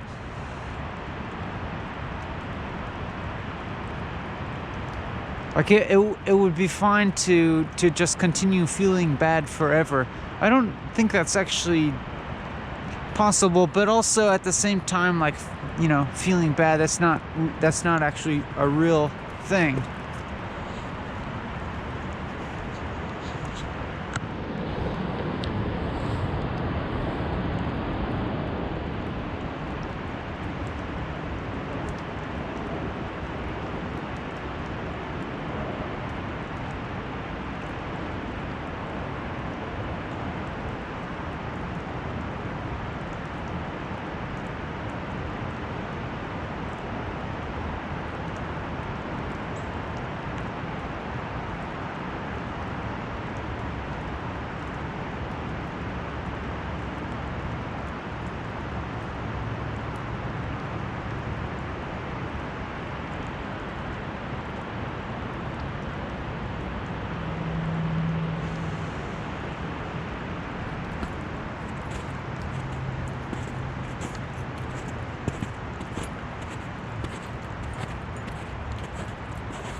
yeah, I don't feel I don't really feel like motivation to keep making this video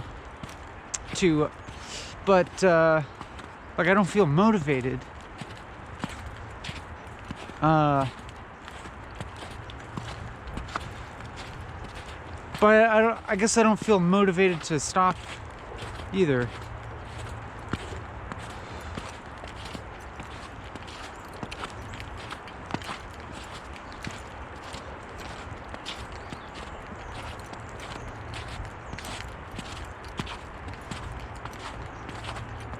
I mean, I guess with my feet feeling increasingly cold,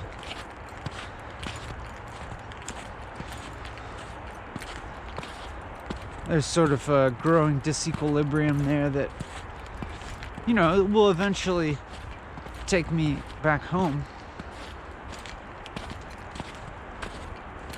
And it does.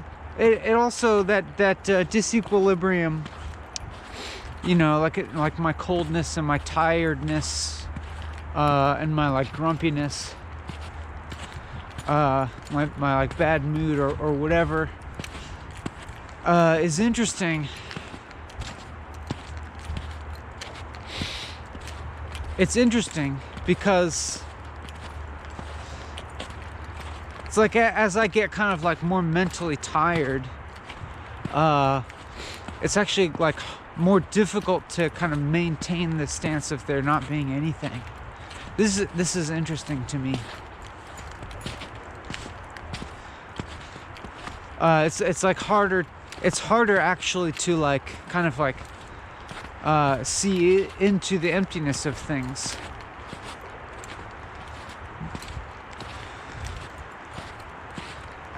As I get tired. But then that like, but of course that's fine, you know. It's of course completely fine. There's like, I'm not saying this as a problem at all.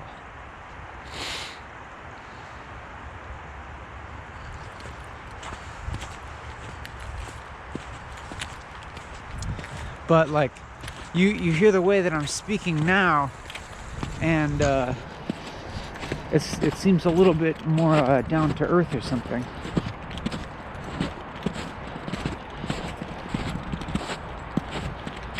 Yeah, I mean like down to earth as in like comfortable, you know. It's like more comfortable to hear me talk about this kind of stuff because now you're like, oh yeah, okay, he's a normal person like me or whatever, or like, you know, like it, you know, to like confirm, you know, to like make it easier, you know,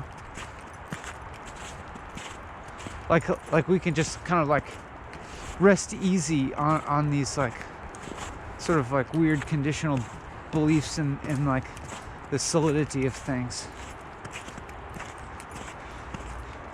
or like, you know, like feet getting cold is actually a real thing, so we'll kind of like retreat, you know, or like kind of retreat from the real into this like this more like imaginary world of you know, that there being such a thing as like feet and coldness, or such a thing as like human experience.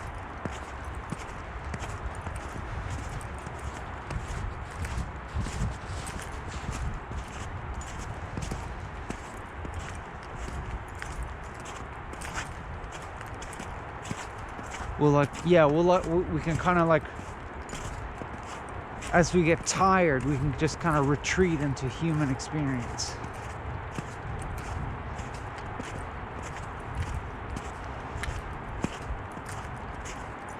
And then we can seem to relate on that, you know? Like, oh yeah, I know how it feels to have cold feet.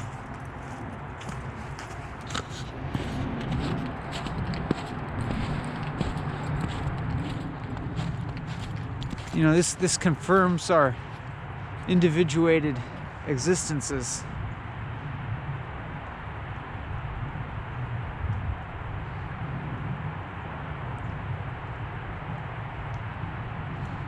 But that's, you know, and that's perfectly fine.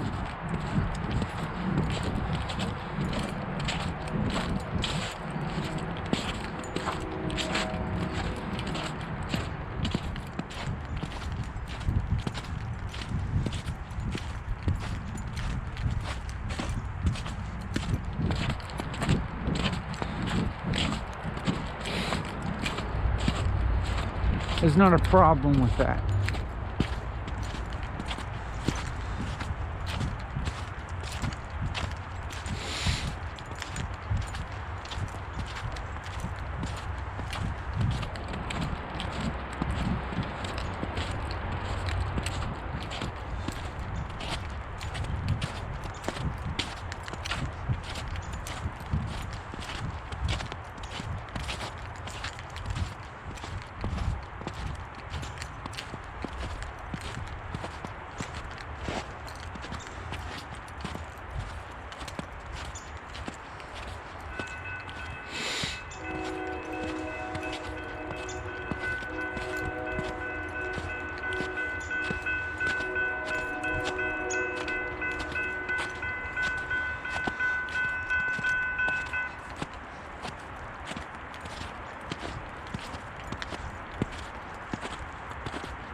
Just thinking without speaking.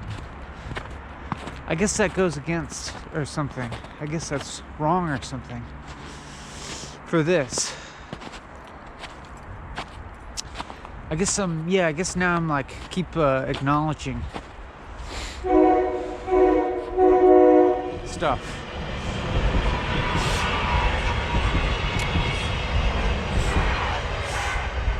Maybe that's unavoidable to acknowledge stuff.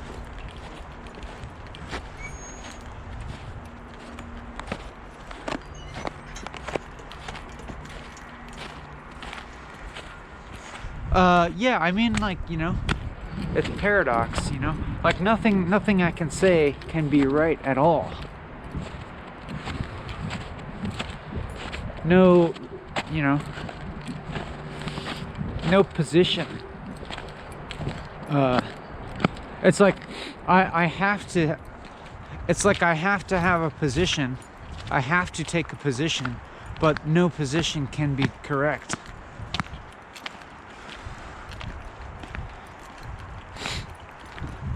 Like I will, like I just have to be wrong, actually, all the time.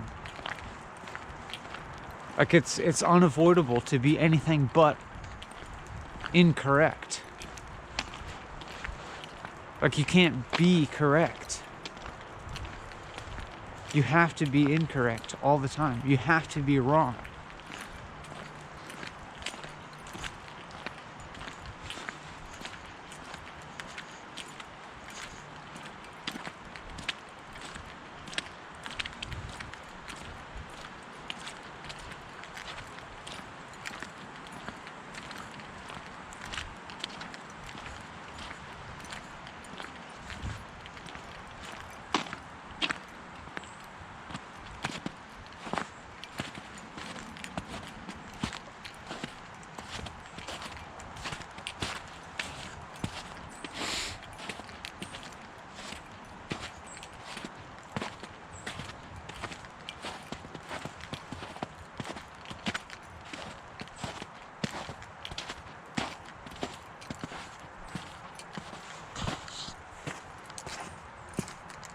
So this is just like, you know, a video of being wrong.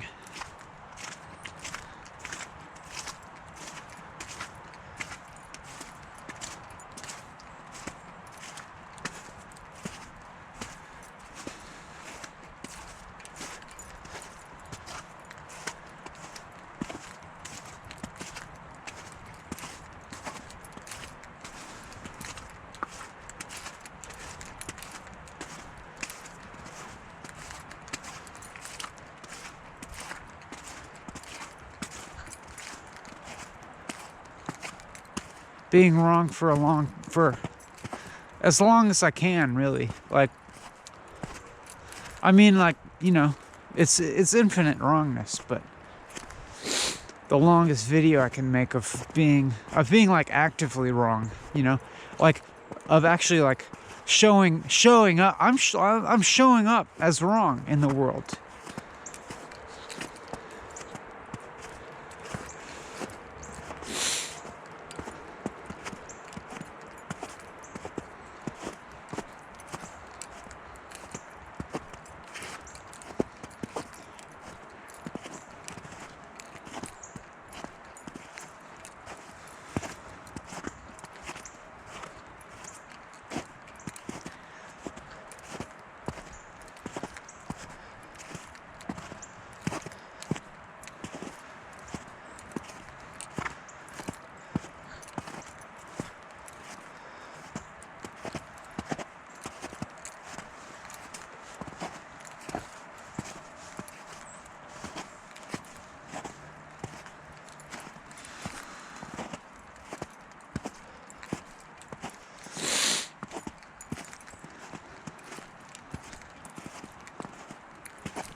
How do I judge, you know?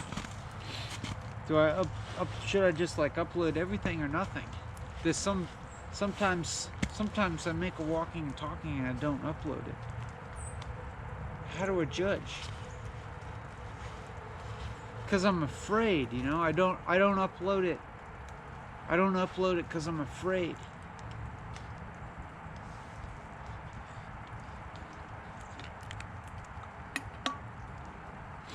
Because I know that it's too against.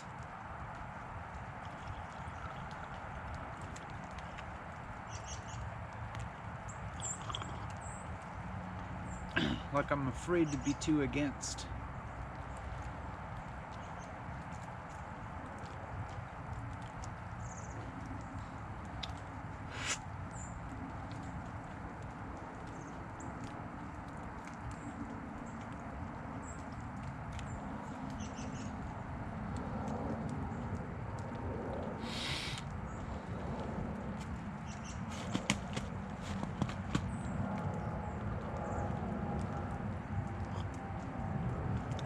I have to dangle in front of you some kind of pretense of meaning, some kind of reward. It's immoral.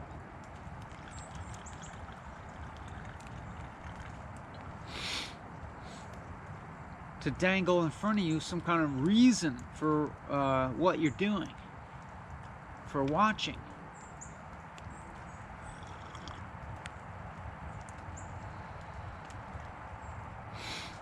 Some kind of reason for this to exist,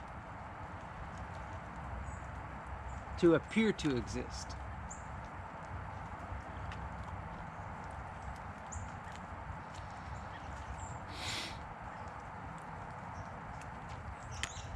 It's a trick, you know? I'm just playing tricks on you.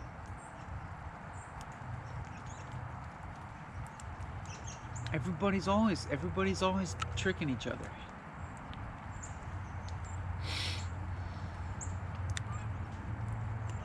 You know, we're constantly exercising our power over each other, whether to dole out little hits of dopamine or not.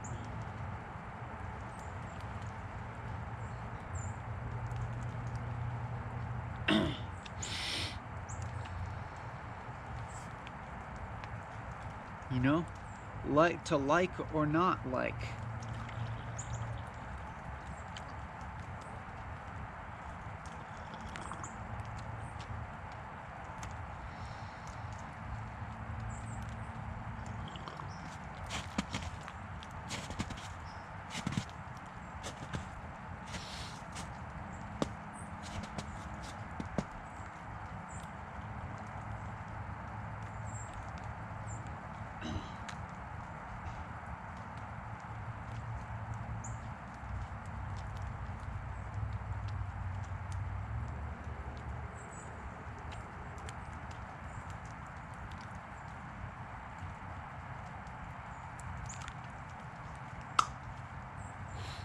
The most unwatchable.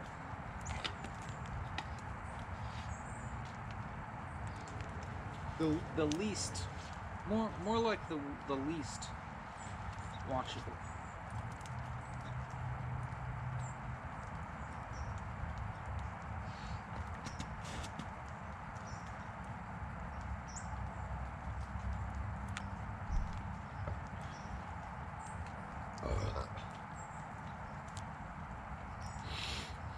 I'm tired. I think partly I worked out this morning because I do that mostly out of vanity. You know, to improve my body image. You know, and like, you know, it's like I know that it doesn't matter, that there's not like there's not like a little treat at the end of the journey or anything. It's just like, you know, I just do it. I just work out. And like with the like knowledge, like working out with the knowledge of like, you know, I want to look sexy. And then at the same time being like, you know, this is also empty.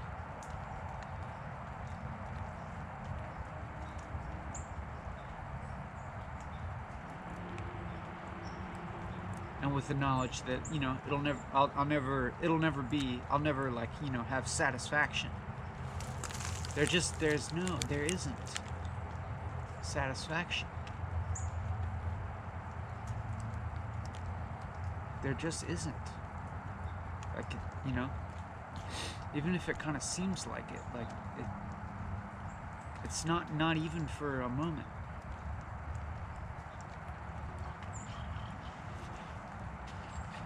There's just mystery.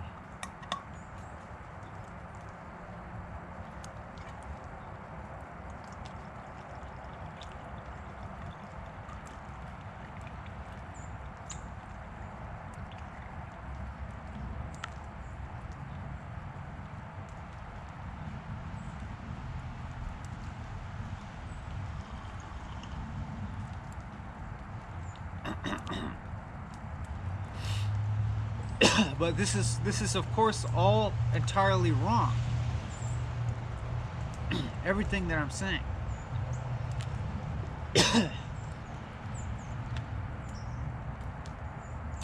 is like untrue.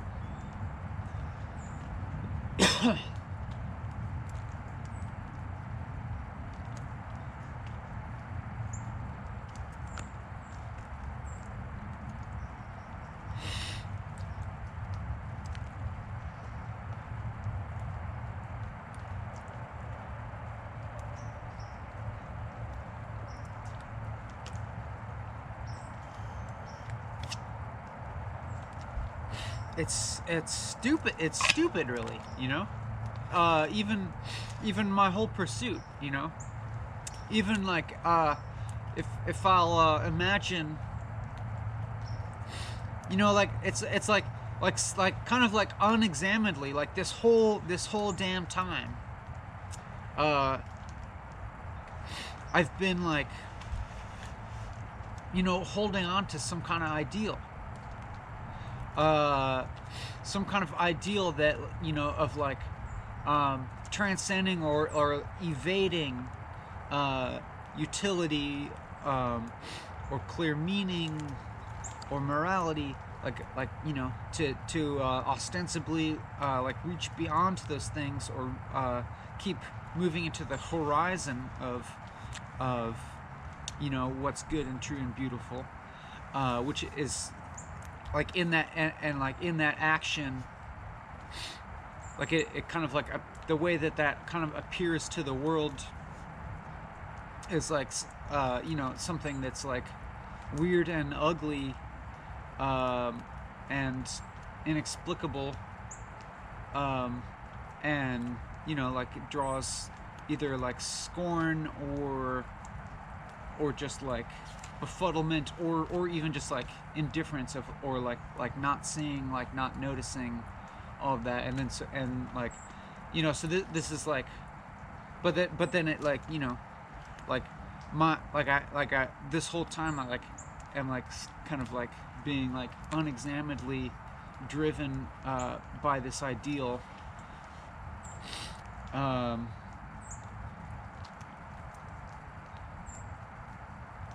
you know, that like pervades this with some kind of importance or something, even though, you know, I'll keep stating that it's unimportant, that it's has no meaning, and etc., etc.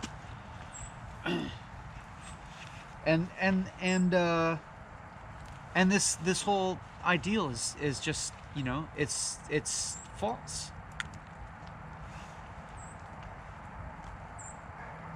It's pointless. It's like, you know, like I could just kind of as easily just like be like, you know, I do things that are meaningful or fun, or that feel good, or you know, have utility, or beauty, you know, or that are, or even that are like soothing, or contribute to some kind of understanding. Like that'd be like, why not, you know? It's like, that's fine.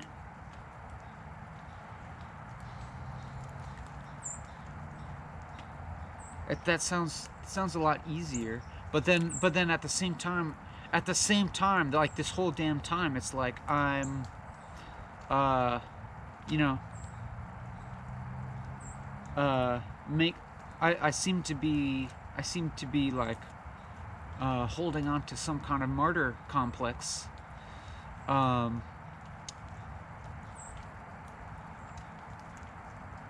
by continuing to do something that's difficult and not really pleasurable, and doesn't really like advance, you know, any kind of social status, or make social connections or anything like that. I mean, I get the views, you know, it's like I get that number, you know, on the videos. I can always hold that out, like, you know, look at how many views my videos get. Look at that number, biatch. Excuse me, please. And so there's, you know, so there's that as like a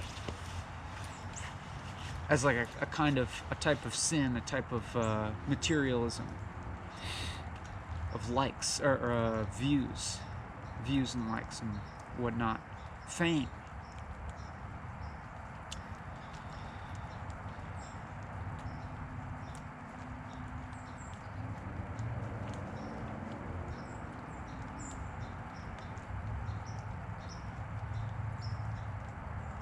What was that kind of forget where I was going with all that.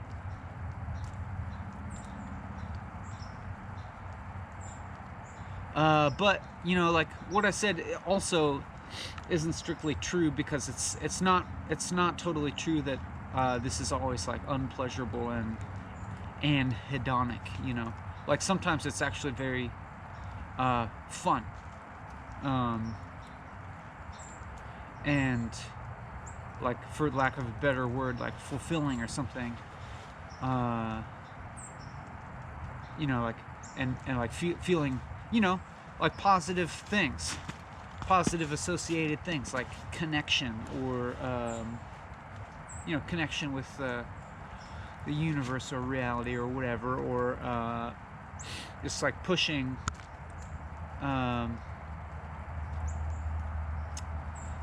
my own understanding of the world, or like my relationship with the world.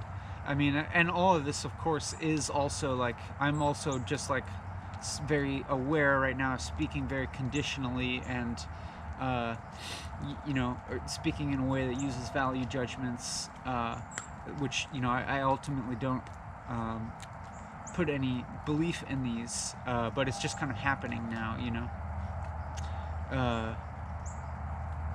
Like when I say like a good thing, like as you like heard me talk about the first like 2.5 hours, like I don't actually believe in that, but in any of it being like good or bad. But I'm just kind of saying this actually to just to kind of like negate the notion that that my experience is actually that of like martyrdom, or like that I imagine myself as as having a martyr complex.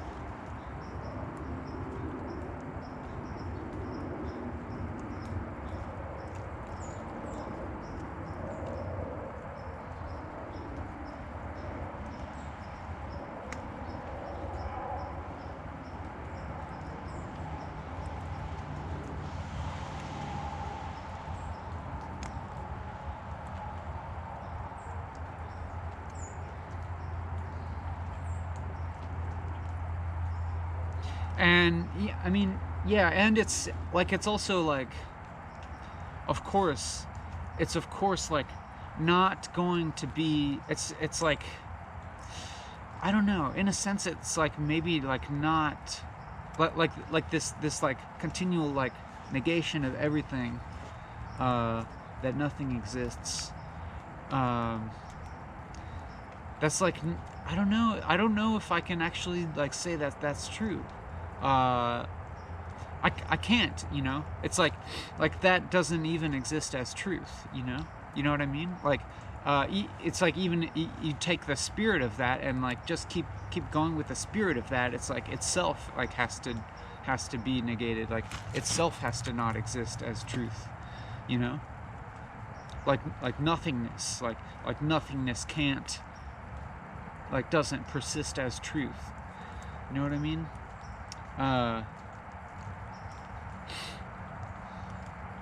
It's like to the extent that we're gonna proclaim nothingness to be like a fundamental substrate of reality, or like the fundamental feature of reality, or what reality is. It's like even that kind of like assertion sort of appears as a truth that has to itself kind of like, that it itself like can't hold substance, like it has to go too. And so then it's like that sort of implies like, you know, maybe there's something real.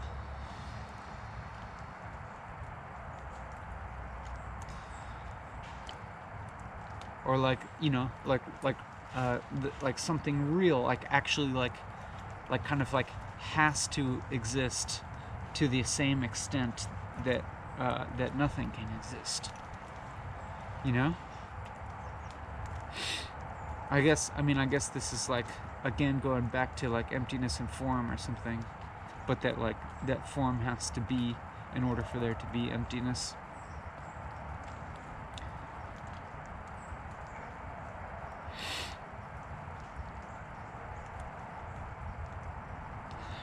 And so yeah, I don't know, could I like to kind of like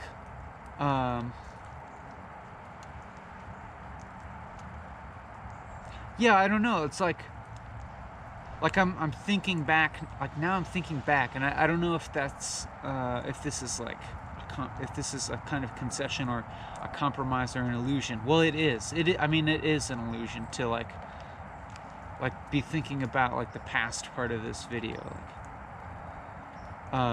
It is like as compared to like the present part of this video.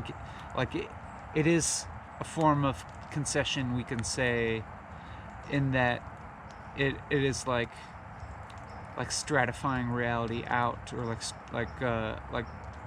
extrapolating this out, or into, you know, past and present, like making an other of the past, you know what I'm saying? Like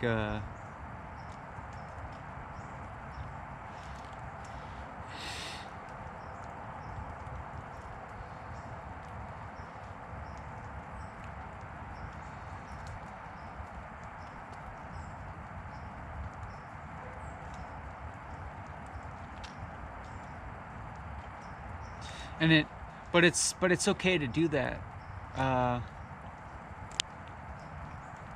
It's okay to do that, 'cause, I mean, like, it's not real, and it never has been, and like there isn't a past, but like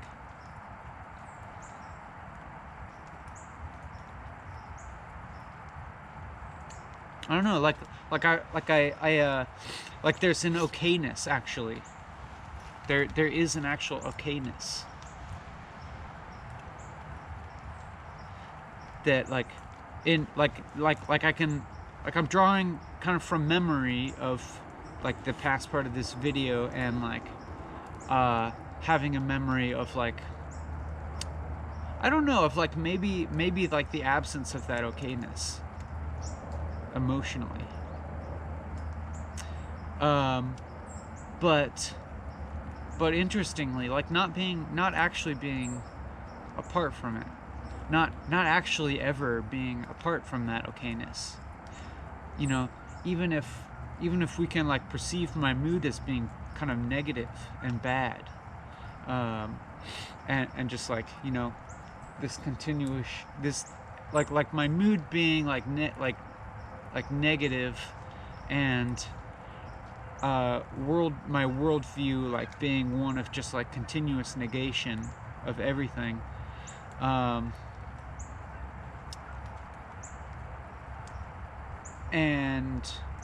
and then like, as opposed to now, like I'm aware of like an emotional tone of that feels like a more substantial okayness, like a more present, a more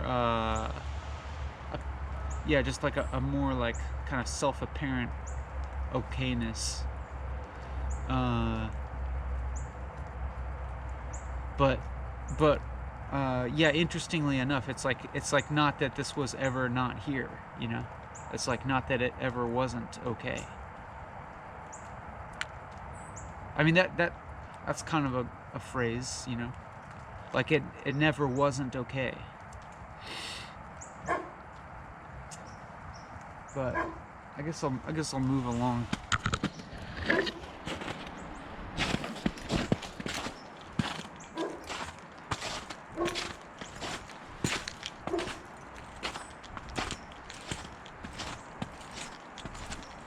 But yeah, but it's also like the okayness, like that, like to feel just like an actual, like, self-evident, like, apparently real okayness, like,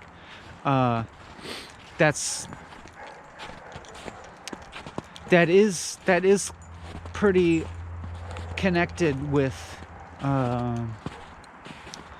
like not compromising, and like not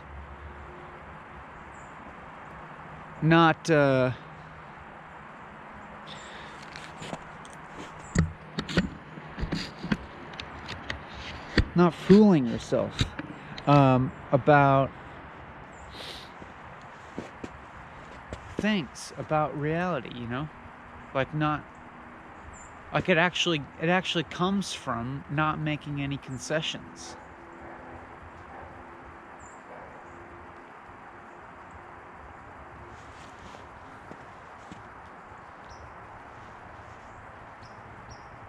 Not faking it. But, you know, at the same time, like, go ahead and fake it. It's all right. It's like the okayness is still there.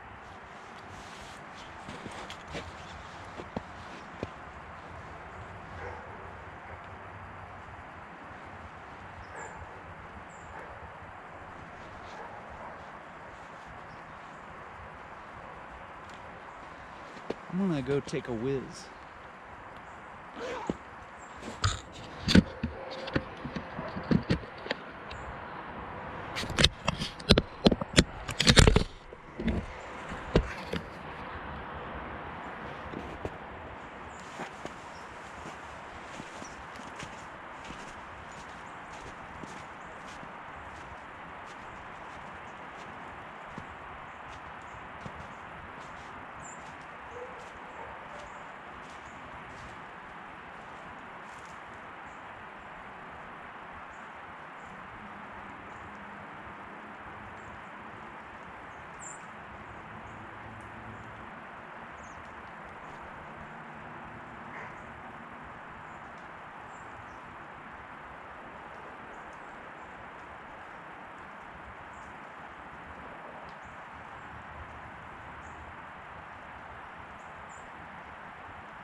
You still filming? Yeah. I checked exactly at the 3-hour mark. How about that?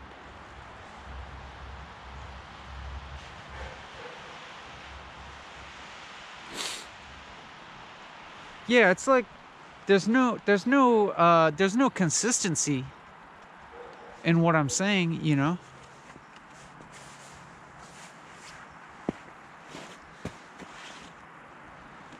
Like I'm just talking, and I'm not like maintaining a consistent point of view, or even a consistent framework of what I'm saying.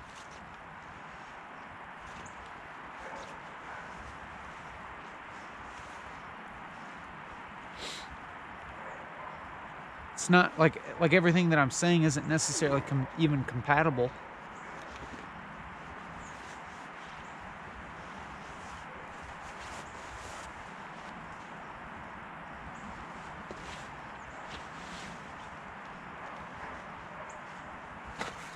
Oops.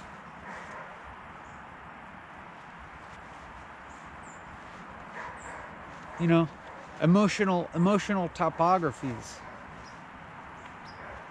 Also, always. Apparently, there's apparently emotional topographies.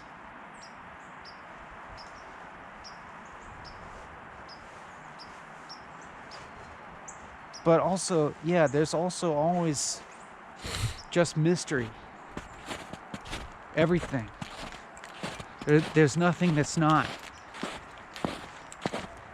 There's nothing that's not just like a complete paradoxical mystery.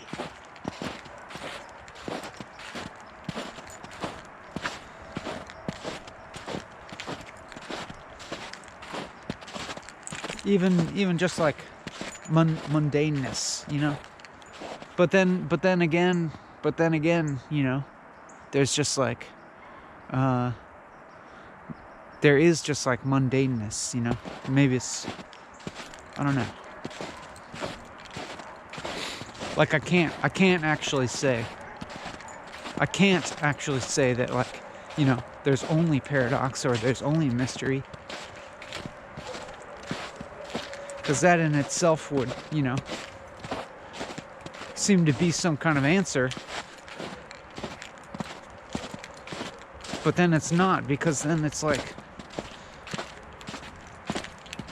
things, then there's, you know, things that just seem to be normal. Maybe I'll get a sandwich.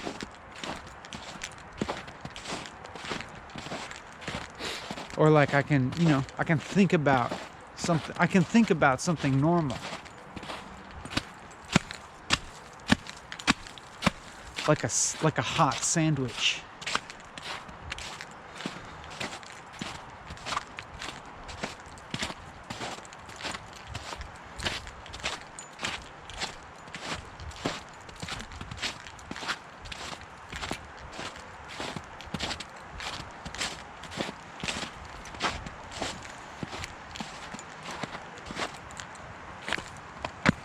What the hell is this glowing shit? What the hell's going on with these little glowing these look like the little drug containers, but why the hell are they what is going on here? This seems kind of unreal. Is that something you put drugs in? Why is it glowing?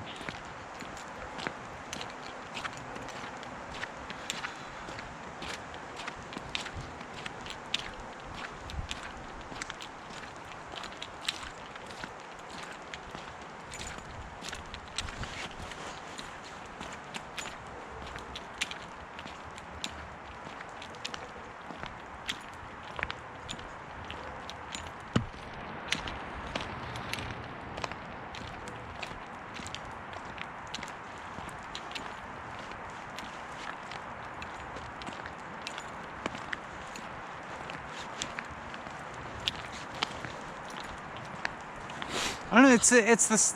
It's always the same.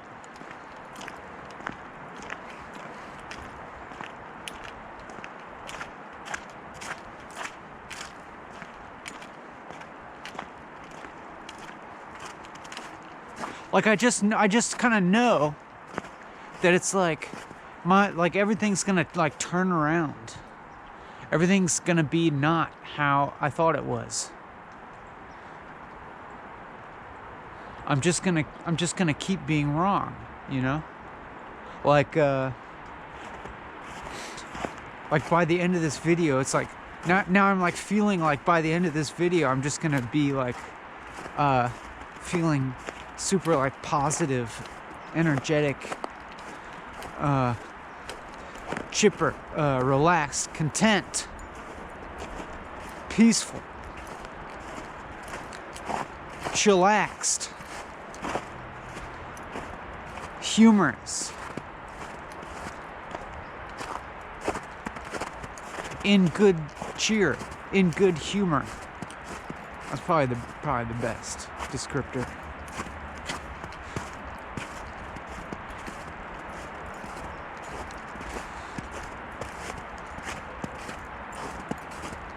Feeling at home in reality.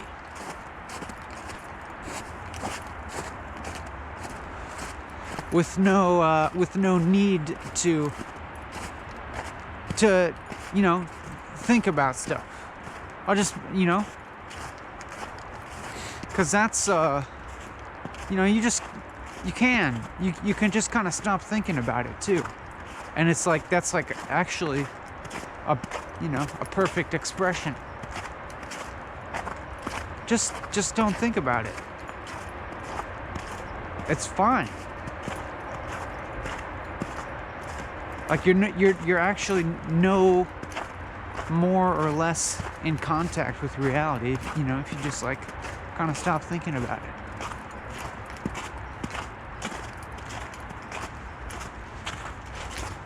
For, until it comes up again, until it appears to be a problem that needs thought about. Then you'll think about it, maybe, or maybe you won't for a while, and then maybe you'll stop thinking about it for a while. Maybe I'll stop thinking about it for a while. Maybe I'll stop making these videos at some point. At some point I surely will. Maybe I'll stop making these videos and I'll stop thinking about making them.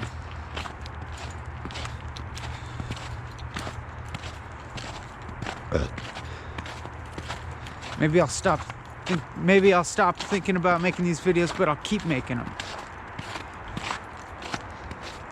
Maybe that's what I'm already doing, actually.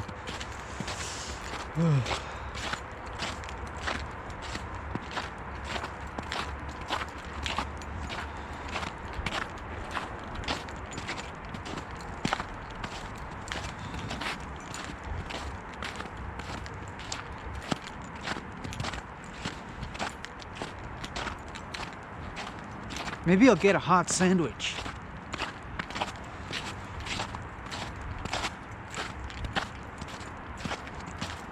But I don't want that sodium nitrite.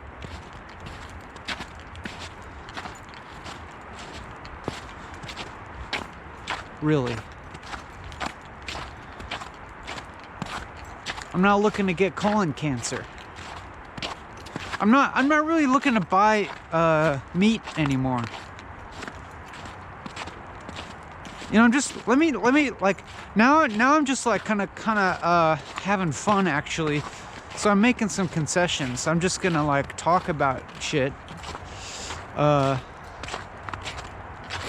now it seems like fun now, and like now, and I'm just like kind of realizing that there's not like there's not some kind of like ethical standard that I have to hold to about like not about continually like pointing out the unreality of everything.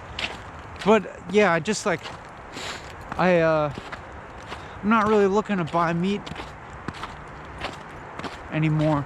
I mean, like in like maybe there's some circumstances in which I would, but I just been dumpster diving,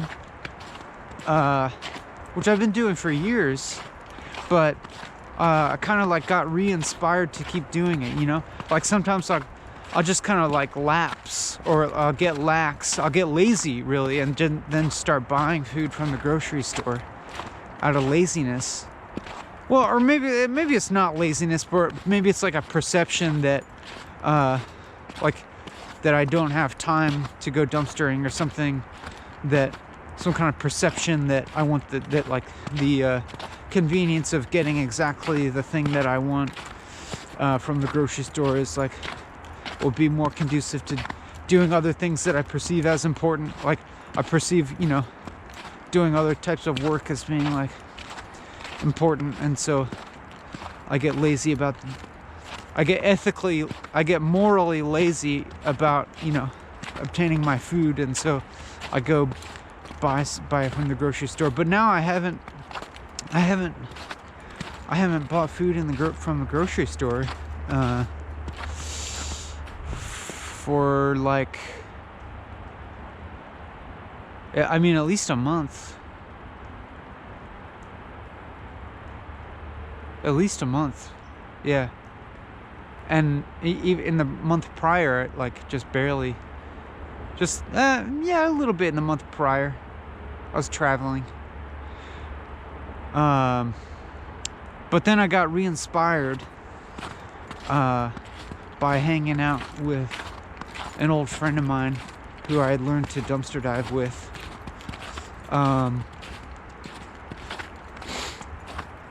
And that, you know, like seeing him still do it quite lucratively in terms of getting dank food. And I just, you know, was kind of like remembered, like, oh yeah, like I could be doing this a lot more than I am, because it's fun. It's like, it's actually more fun to me to rummage around in the dumpster and like see what you find.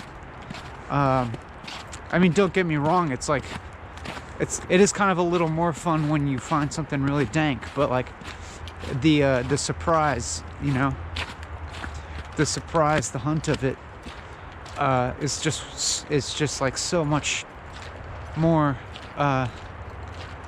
fun than like going in the grocery store, especially now during the pandemic, where like every time you go to the grocery store, you know, you're probably gonna have to wait in a long line outside of the store, and if you're lucky, you don't have to wait in the line. But then, like, there's still that, you know, that feeling of like you're inside of a building with a bunch of strangers, and so there's that, like, you have to be careful, and then just that. Then there's just that whole process of like picking and choosing, like, oh, what do I want to eat? Like, what are my priorities in terms of health and flavor and eating experience and all this stuff? All, you know, all the like self-referential thinking that has to go into choosing what you want to buy, and then like, oh, how much does it cost? Oh, what are the ethical implications of what I'm buying? Like, is this like, how much is this destroying the environment? How many animals suffered, to what extent? Did the animals live happy lives? I'm getting this packaging, you know, which like kind of damages the planet on both ends, both in the extraction of material, and then it becomes waste, which is pollution and all this shit. And then you're also spending money, like you're giving your hard-earned dough, or maybe it's not hard-earned. Well, but either way, it's like, you know, you're diminishing your power when you hand over that cash. You know, all of that. But then you go, you know, dumpstering, and if you know where to go, you get some dank shit, you get some healthy food, you get the thrill of the hunt. You get to rescue, you know, you get food that's still good, there's nothing wrong with it, that would have otherwise gone to the landfill and just be totally wasted. And it's free. I mean, maybe if you're driving your car, then you spent a little gas money, but you know, probably not much more than you would spend driving to the grocery store anyways. And even as far as time, I think I would have to calculate that it's like it might even take less time than grocery shopping. I mean, I haven't, like, you know, done all the calculation of, like, you know, doing the sorting and, like, you know, washing things off or something, but I think it takes less. And then, like, I mean, that's not even counting, like, the hours that you would have to work in order to make the money to purchase the food. Like, if you actually tally that in, then, you know, dumpstering comes way ahead. But it's just fun. I mean, what was I getting? I guess I got onto this topic because I was talking about maybe I'll get a hot sandwich, but then I was like, so like, yeah, at one point in my life I was vegetarian, and then I was vegan, and then I was like dumpster diving all of my food, so like freegan or something, but still not eating meat. And then at some point I was like, you know, became more freegan, where I would eat dumpstered meat or roadkill meat, you know, meat that that's not like contributing to the demand. It's not, I'm not like essentially paying, you know, the factory farm to raise and slaughter an animal. But at some point, that practice did kind of, I did kind of like ethically slide a little bit into like sometimes purchasing meat, because like I felt like it was good for me dietarily to eat some animal products. And then so at some point I like did a little ethical slip slide, and I'd like, you know, buy some grass-fed beef sometimes or something. But now I'm just like in a more inspired phase, actually, where I'm just like not buying anything really. I guess I did buy some bread from the bakery the other day. I bought a loaf. But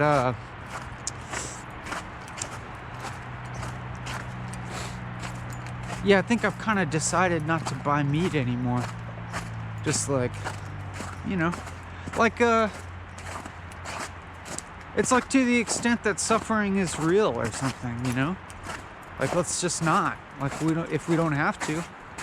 If I'm just as fine without it, why the fuck not buy meat, you know?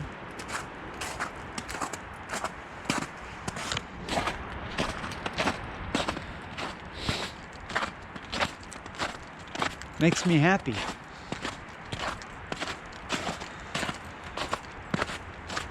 Makes me happy to know that I'm like, I don't know, to like comparatively inflict less animal suffering.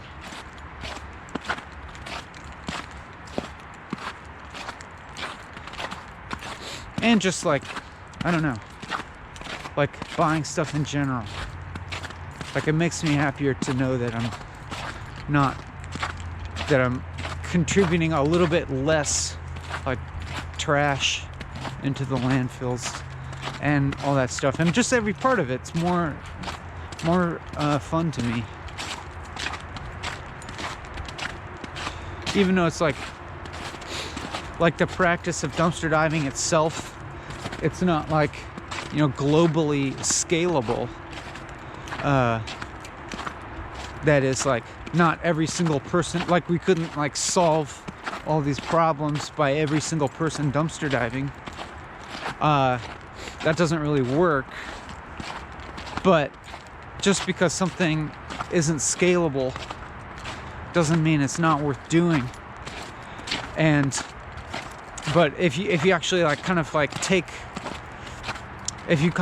like the spirit behind the dumpster diving, like the sort of if you know, like what is the moral kind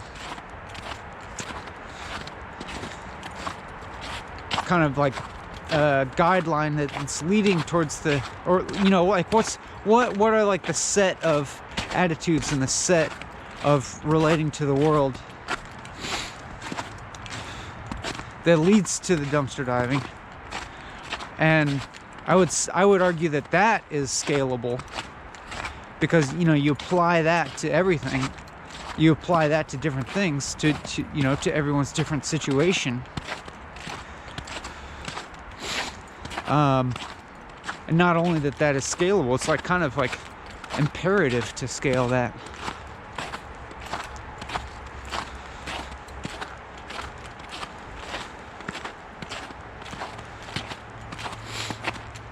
And just like what is that?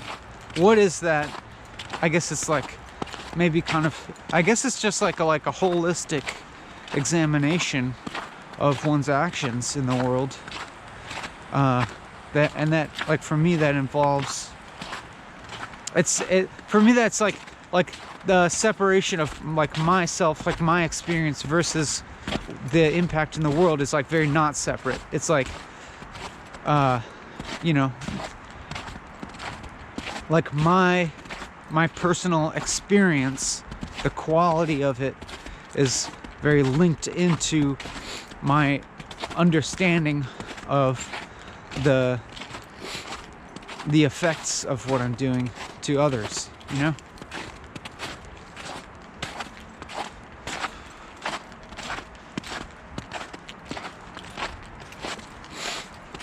Like every time I'm like buying food, there's like maybe some pleasure, you know, like maybe I buy some food that's like pleasurable to me or something, like maybe there's that pleasure, but like that's really like not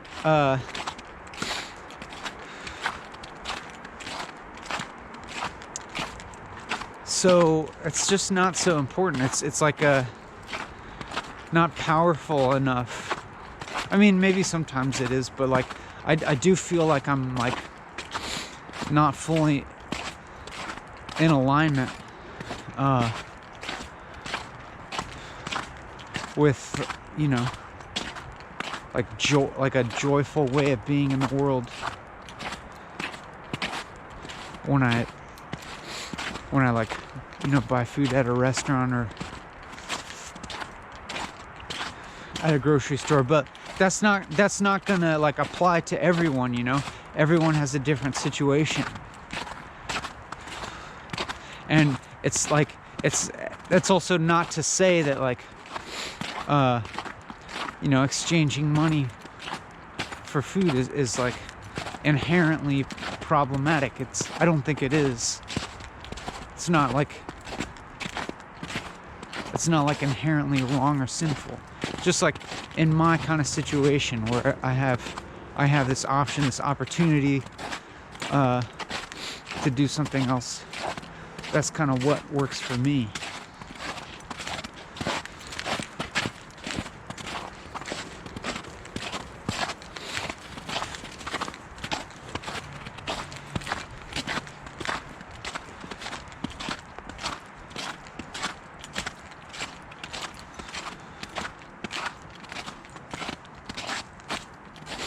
But like some of that thinking about stuff like can just like be applied to anyone's situation, you know?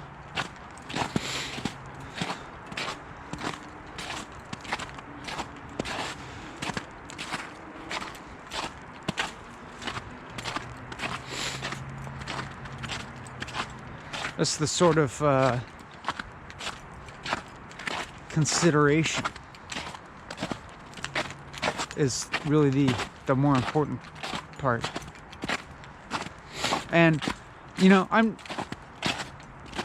very aware that like like I'm just like speaking in an entirely different mode. Like this is just an entirely different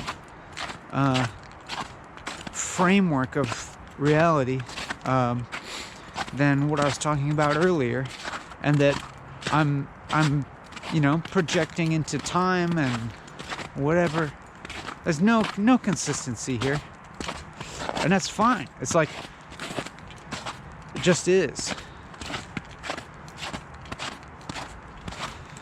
or it's not fine, or it's stupid, or it's deficient in some way, and that's also fine. Like how could anything not be fine? I mean, I know, like things aren't things actually are kind of not fine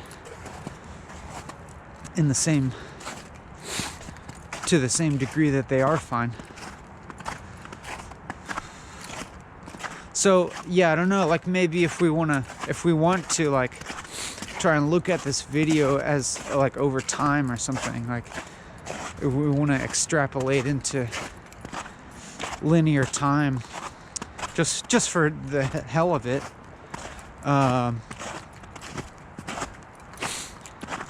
we can kind of see a trajectory of just very like uncompromising emptiness no concessions made, no fucks given, or like all fucks given, you know, all like no concessions, all fucks giving, like giving every possible fuck. I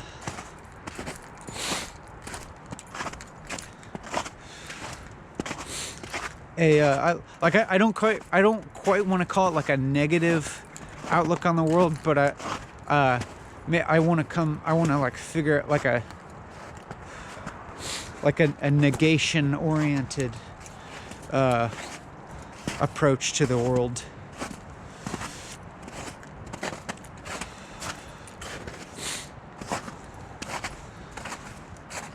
Like, and I guess like, yeah, like in that, like that sense of the word negative, like negative, like the real sense of negative.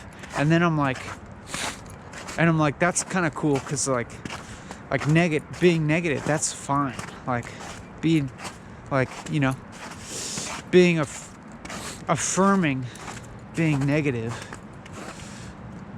It's like I feel pretty down with that. Down with negativity. Affirmative of negativity. I'm down with that.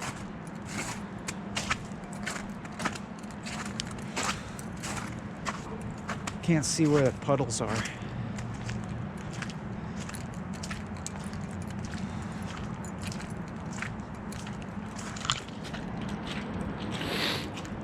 And then, you know, just going through that, and then like then at some point, like that kind of like,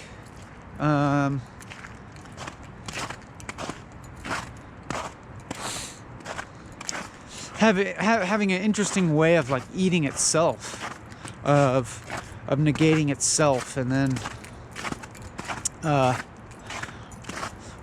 there being kind of like a tension that was created by this no concessions negative orientation. There being kind of like a built up potential energy, or like like an actual disequilibrium of reality, where you're like as far to the negative side as you can get.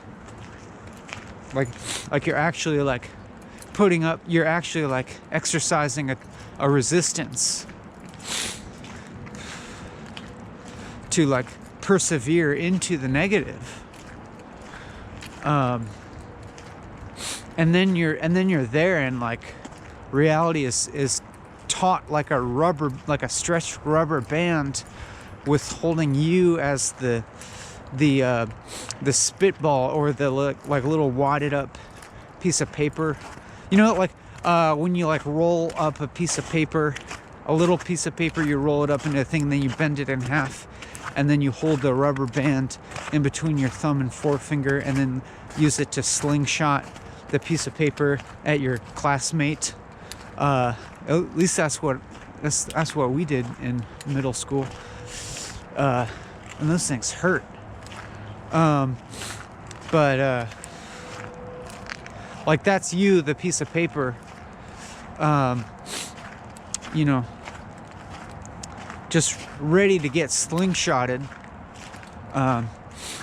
by reality into the positive, into the affirmative.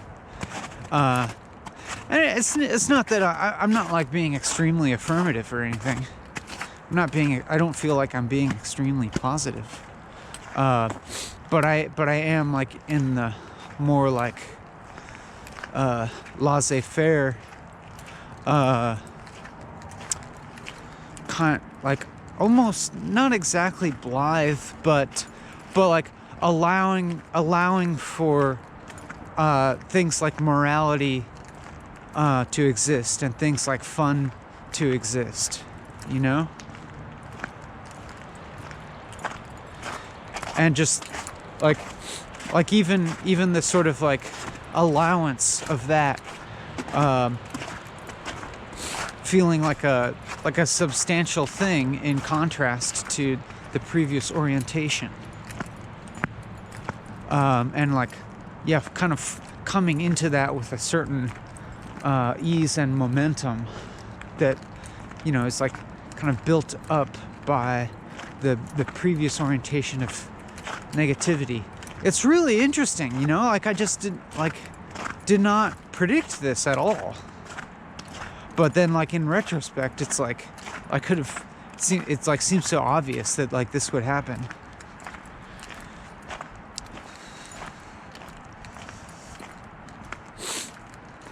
Like it kind of really often happens, kind of like this.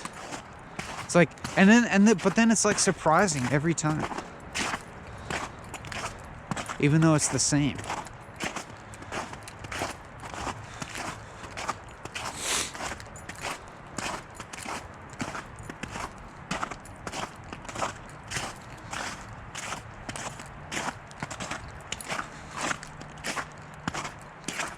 And then, yeah, and then now I'm like kind of like talking with a lot of ease, like it's just kind of happening, and more kind of, there's more complex sentences and paragraphs and like more sophisticated concepts kind of being illustrated, and of course, and sure, they are all empty, but they're kind of like proliferating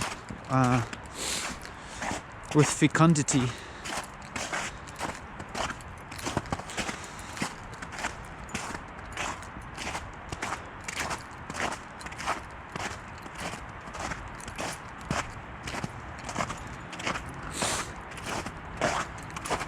You know, there's like no like minding. There's actually no minding of things like my feet being cold. And it's like, and in that sense, it's like that those things still don't really exist when they're not, you know, when they're not like apparent in reality. Like if I'm not thinking about my feet being cold, it's like they are in effect like not cold, you know? And that kind of extends to everything. I like it, you know? Like there's no escapism. There's no escapism, you know? Well, no, there is. I guess there is.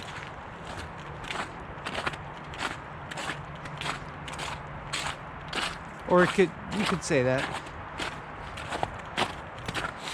But there's, I feel like there's another sense in which you can actually like make those, you can actually kind of like reveal the emptiness to those problems that, you know, that would, the would-be escaped problems, like the problems that could be escaped. There's maybe also a sense in which you can kind of like eviscerate the substance of them and just, you know, make them, and just like not let them exist. Not like, you know, like it's more like to cease giving them existence.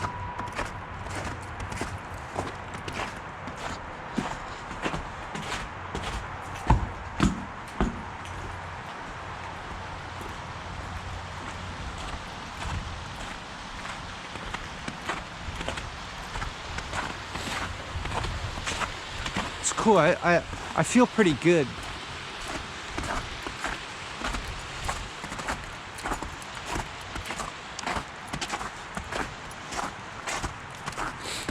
Pretty alive.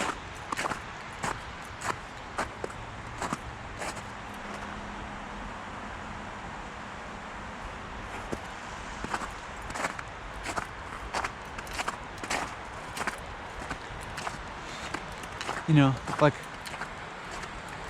fine with letting things exist.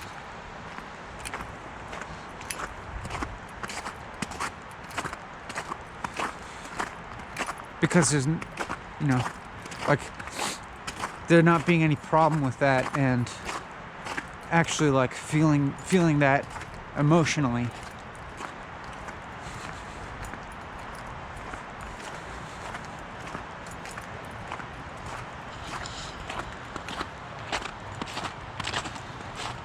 But don't get me wrong, you know. It's not like that. It's not like I. This isn't the same. This isn't like saying, like there's no suffering, or like suffering's not suffering, or something like that.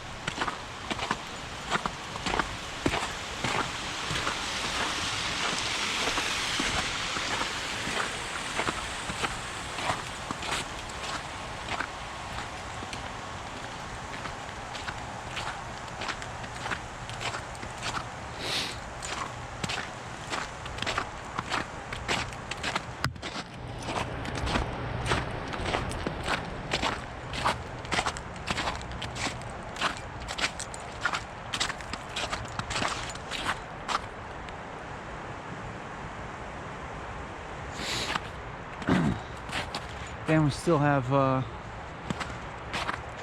21 minutes.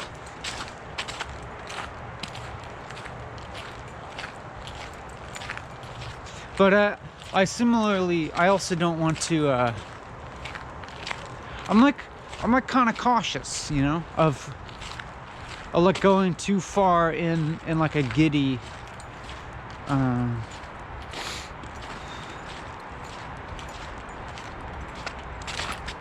Like happiness, like, you know,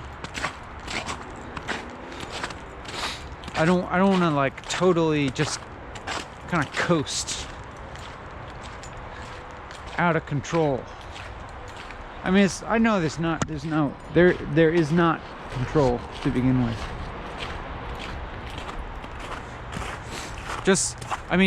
Just to remind you to please be disregarding absolutely everything that I'm saying, because none of it's right.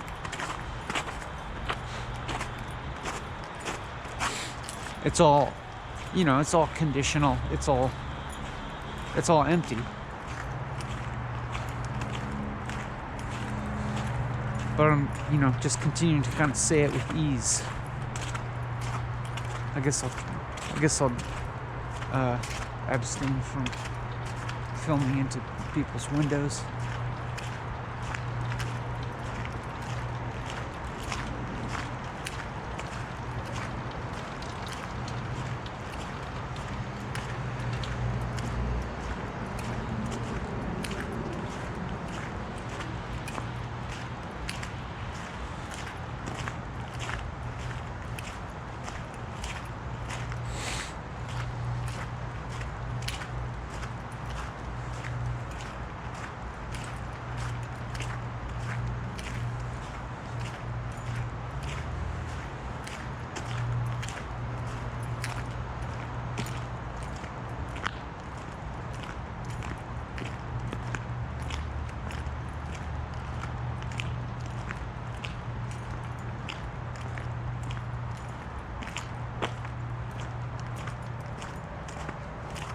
Like to not, I don't know, that there's not an actual danger.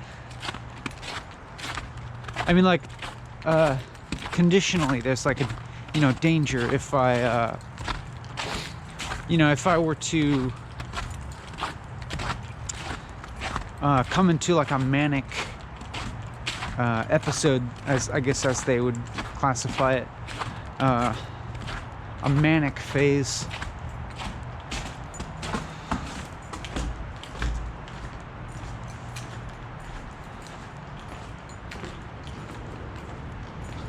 Would be, you know, like conditionally dangerous, because it would, you know, of course, like then like lead to its opposite. But then like ultimately it's like, you know, that's also fine. It's just kind of another way of appearing to polarize reality.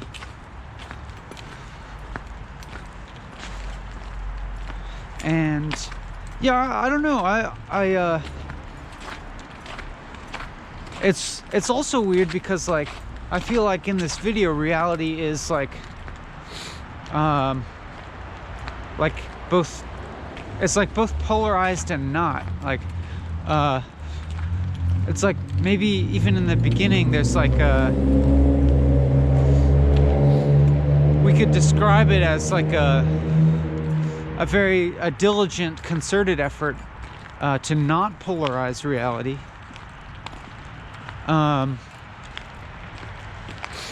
But then in a weird way, like that itself becoming a pole,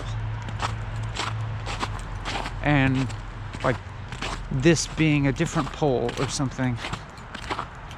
But you know, it's like it's still all I'm still all just like imagining. Like we are just really imagining all of this when we even talk about like the beginning of the video as having a quality. Like the qualities aren't real. That there's no actual like quality to anything. Like it is all kind of like just like an appearance.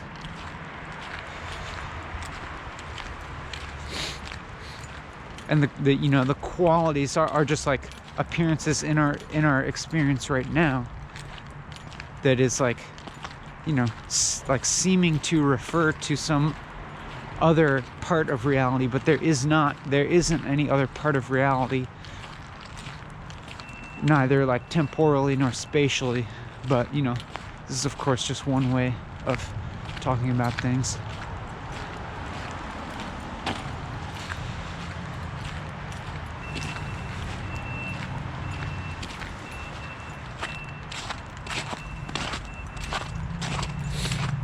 I want to whiz again. Well, I'm gonna whiz like kind of in view of these rich people's windows and simultaneously point the camera towards them.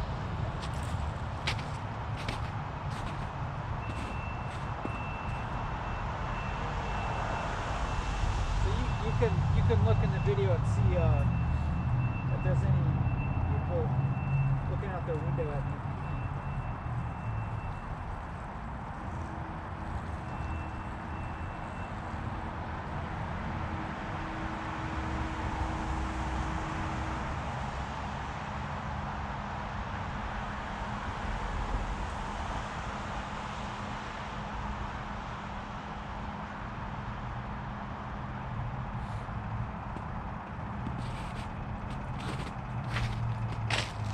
I get that like it would kind of seem to make logical sense to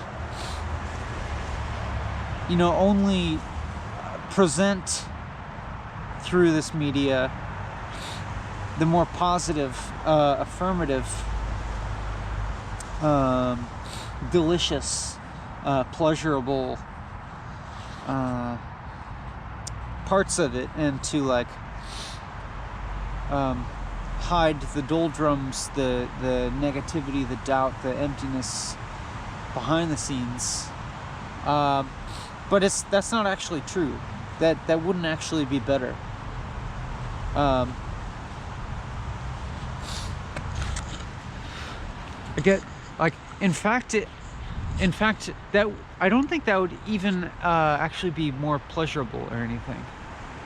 It's like for me it's like the actual richness,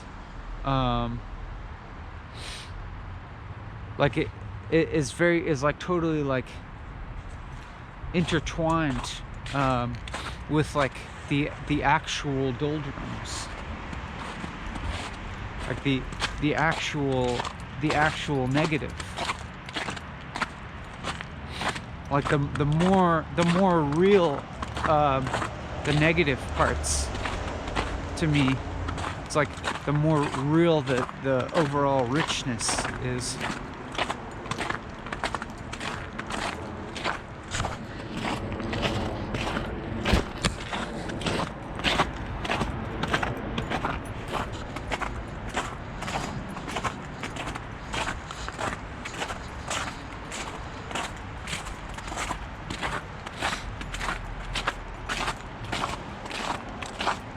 Like it's like, for me, it's we could say that it's like a type of affirmation to include the negative. But you know, that this is all, you know, doing a kind of violence to everything by like seeming to frame it all within the affirmative, within the positive. That is kind of doing a type of violence to reality, because of its subordinating negativity. You know what I mean?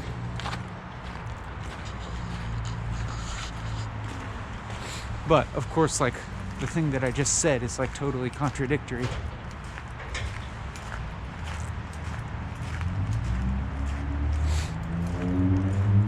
Like, you know, making the negative value judgment against doing violence to reality. Like, okay, let's do violence to reality.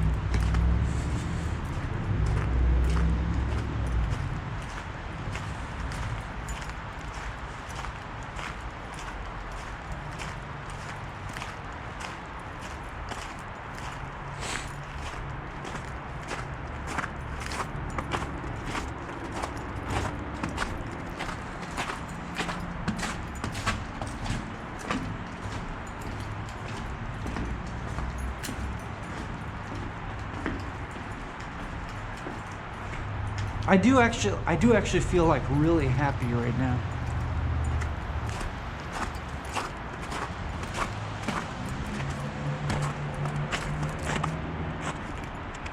I'm trying to keep it under control.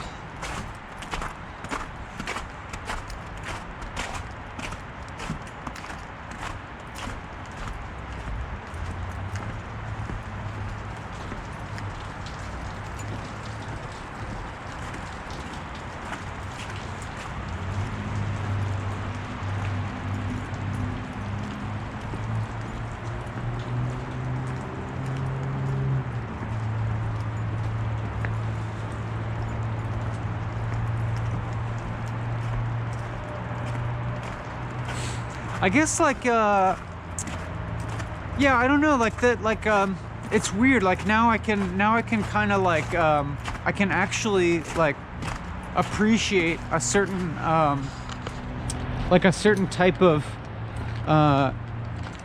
like an emotional utility in the potential for these videos to be objectified. And by objectified, I mean, like, you know, in your mind, if you say you've watched like this whole video or most of it or something, or listen to it,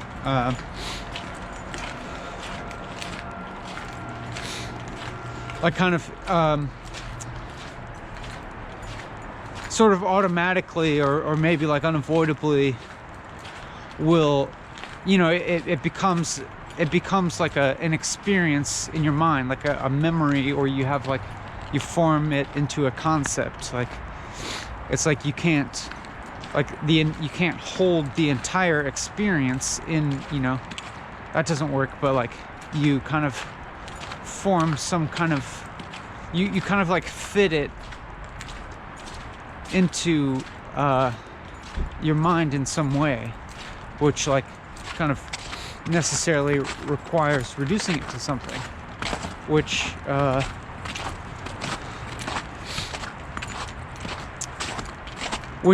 I'm now seeing like an interesting potential in that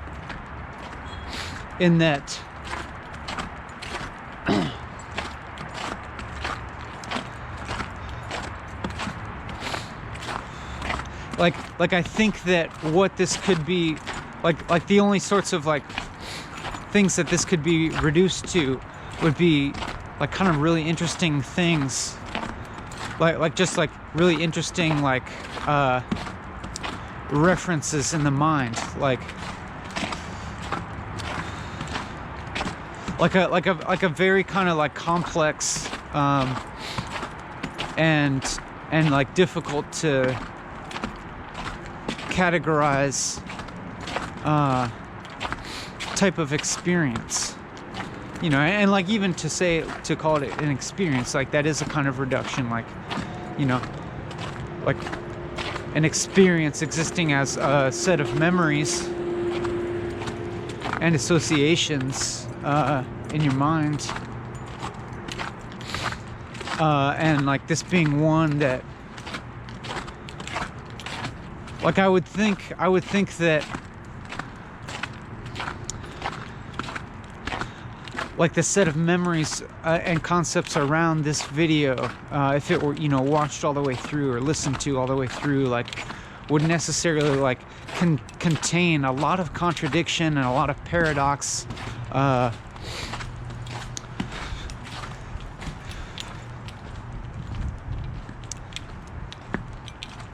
but also like this kind of like emotional topography and like you know, these like kind of like incompatible frameworks of reality,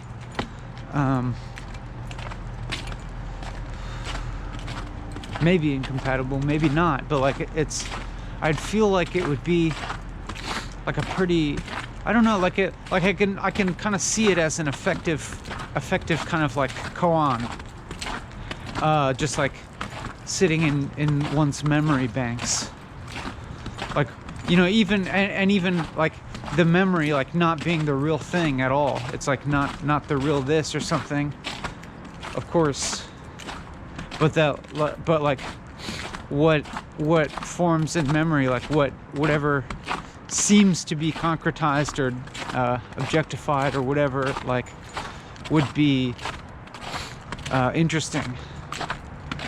And of course I'm still like speaking very conditionally, because of course, like I'm kind of like extrapolating. I'm creating an imaginary future.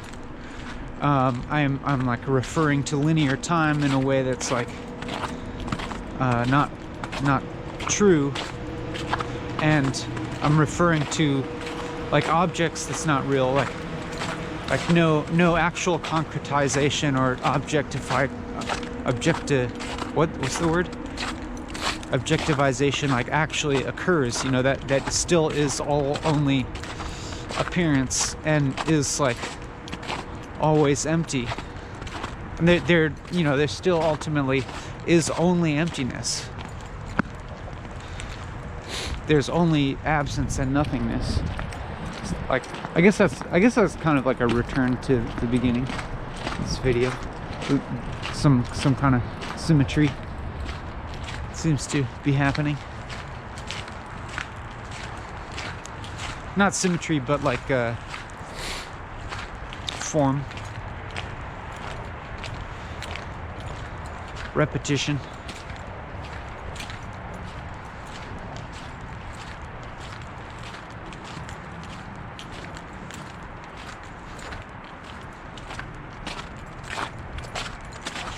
Let's see. Oh, 4 minutes left.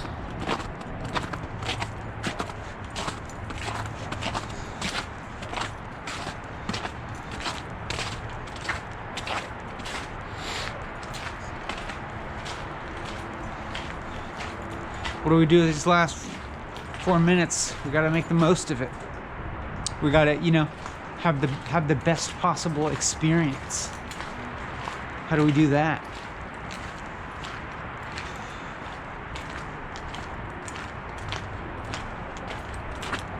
You know I'm joking.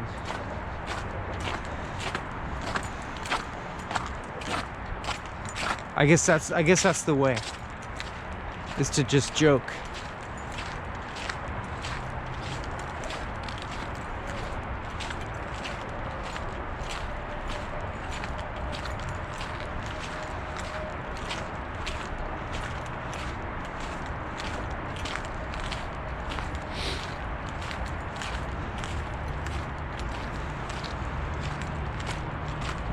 to make jokes about valuation, jokes about, to kind of joke about the existence of good or bad, better or worse.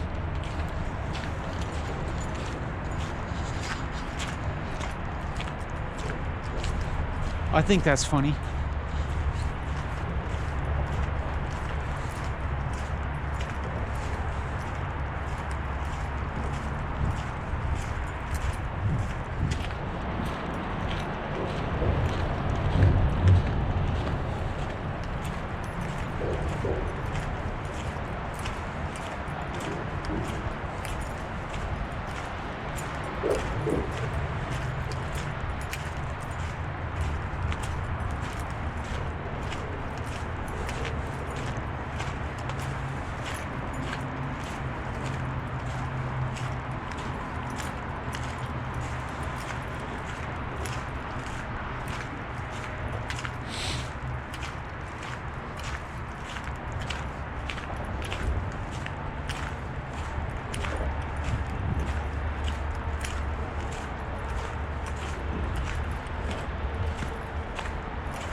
I don't know, I feel pretty good.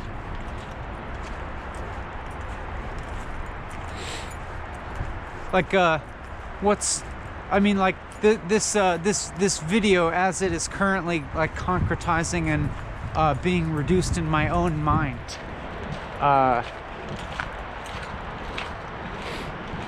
is something that is, you know, is of fascination.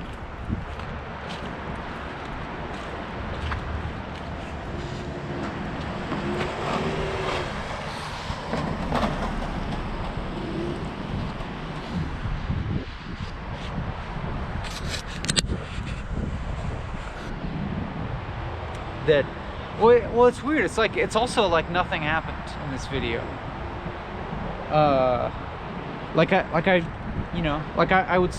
still could kind of like stand by like how I started, and yet, you know, it's like even more so. It's even more how it is now than it ever has been. Who said that? Hat tip to my boy. All right, bye.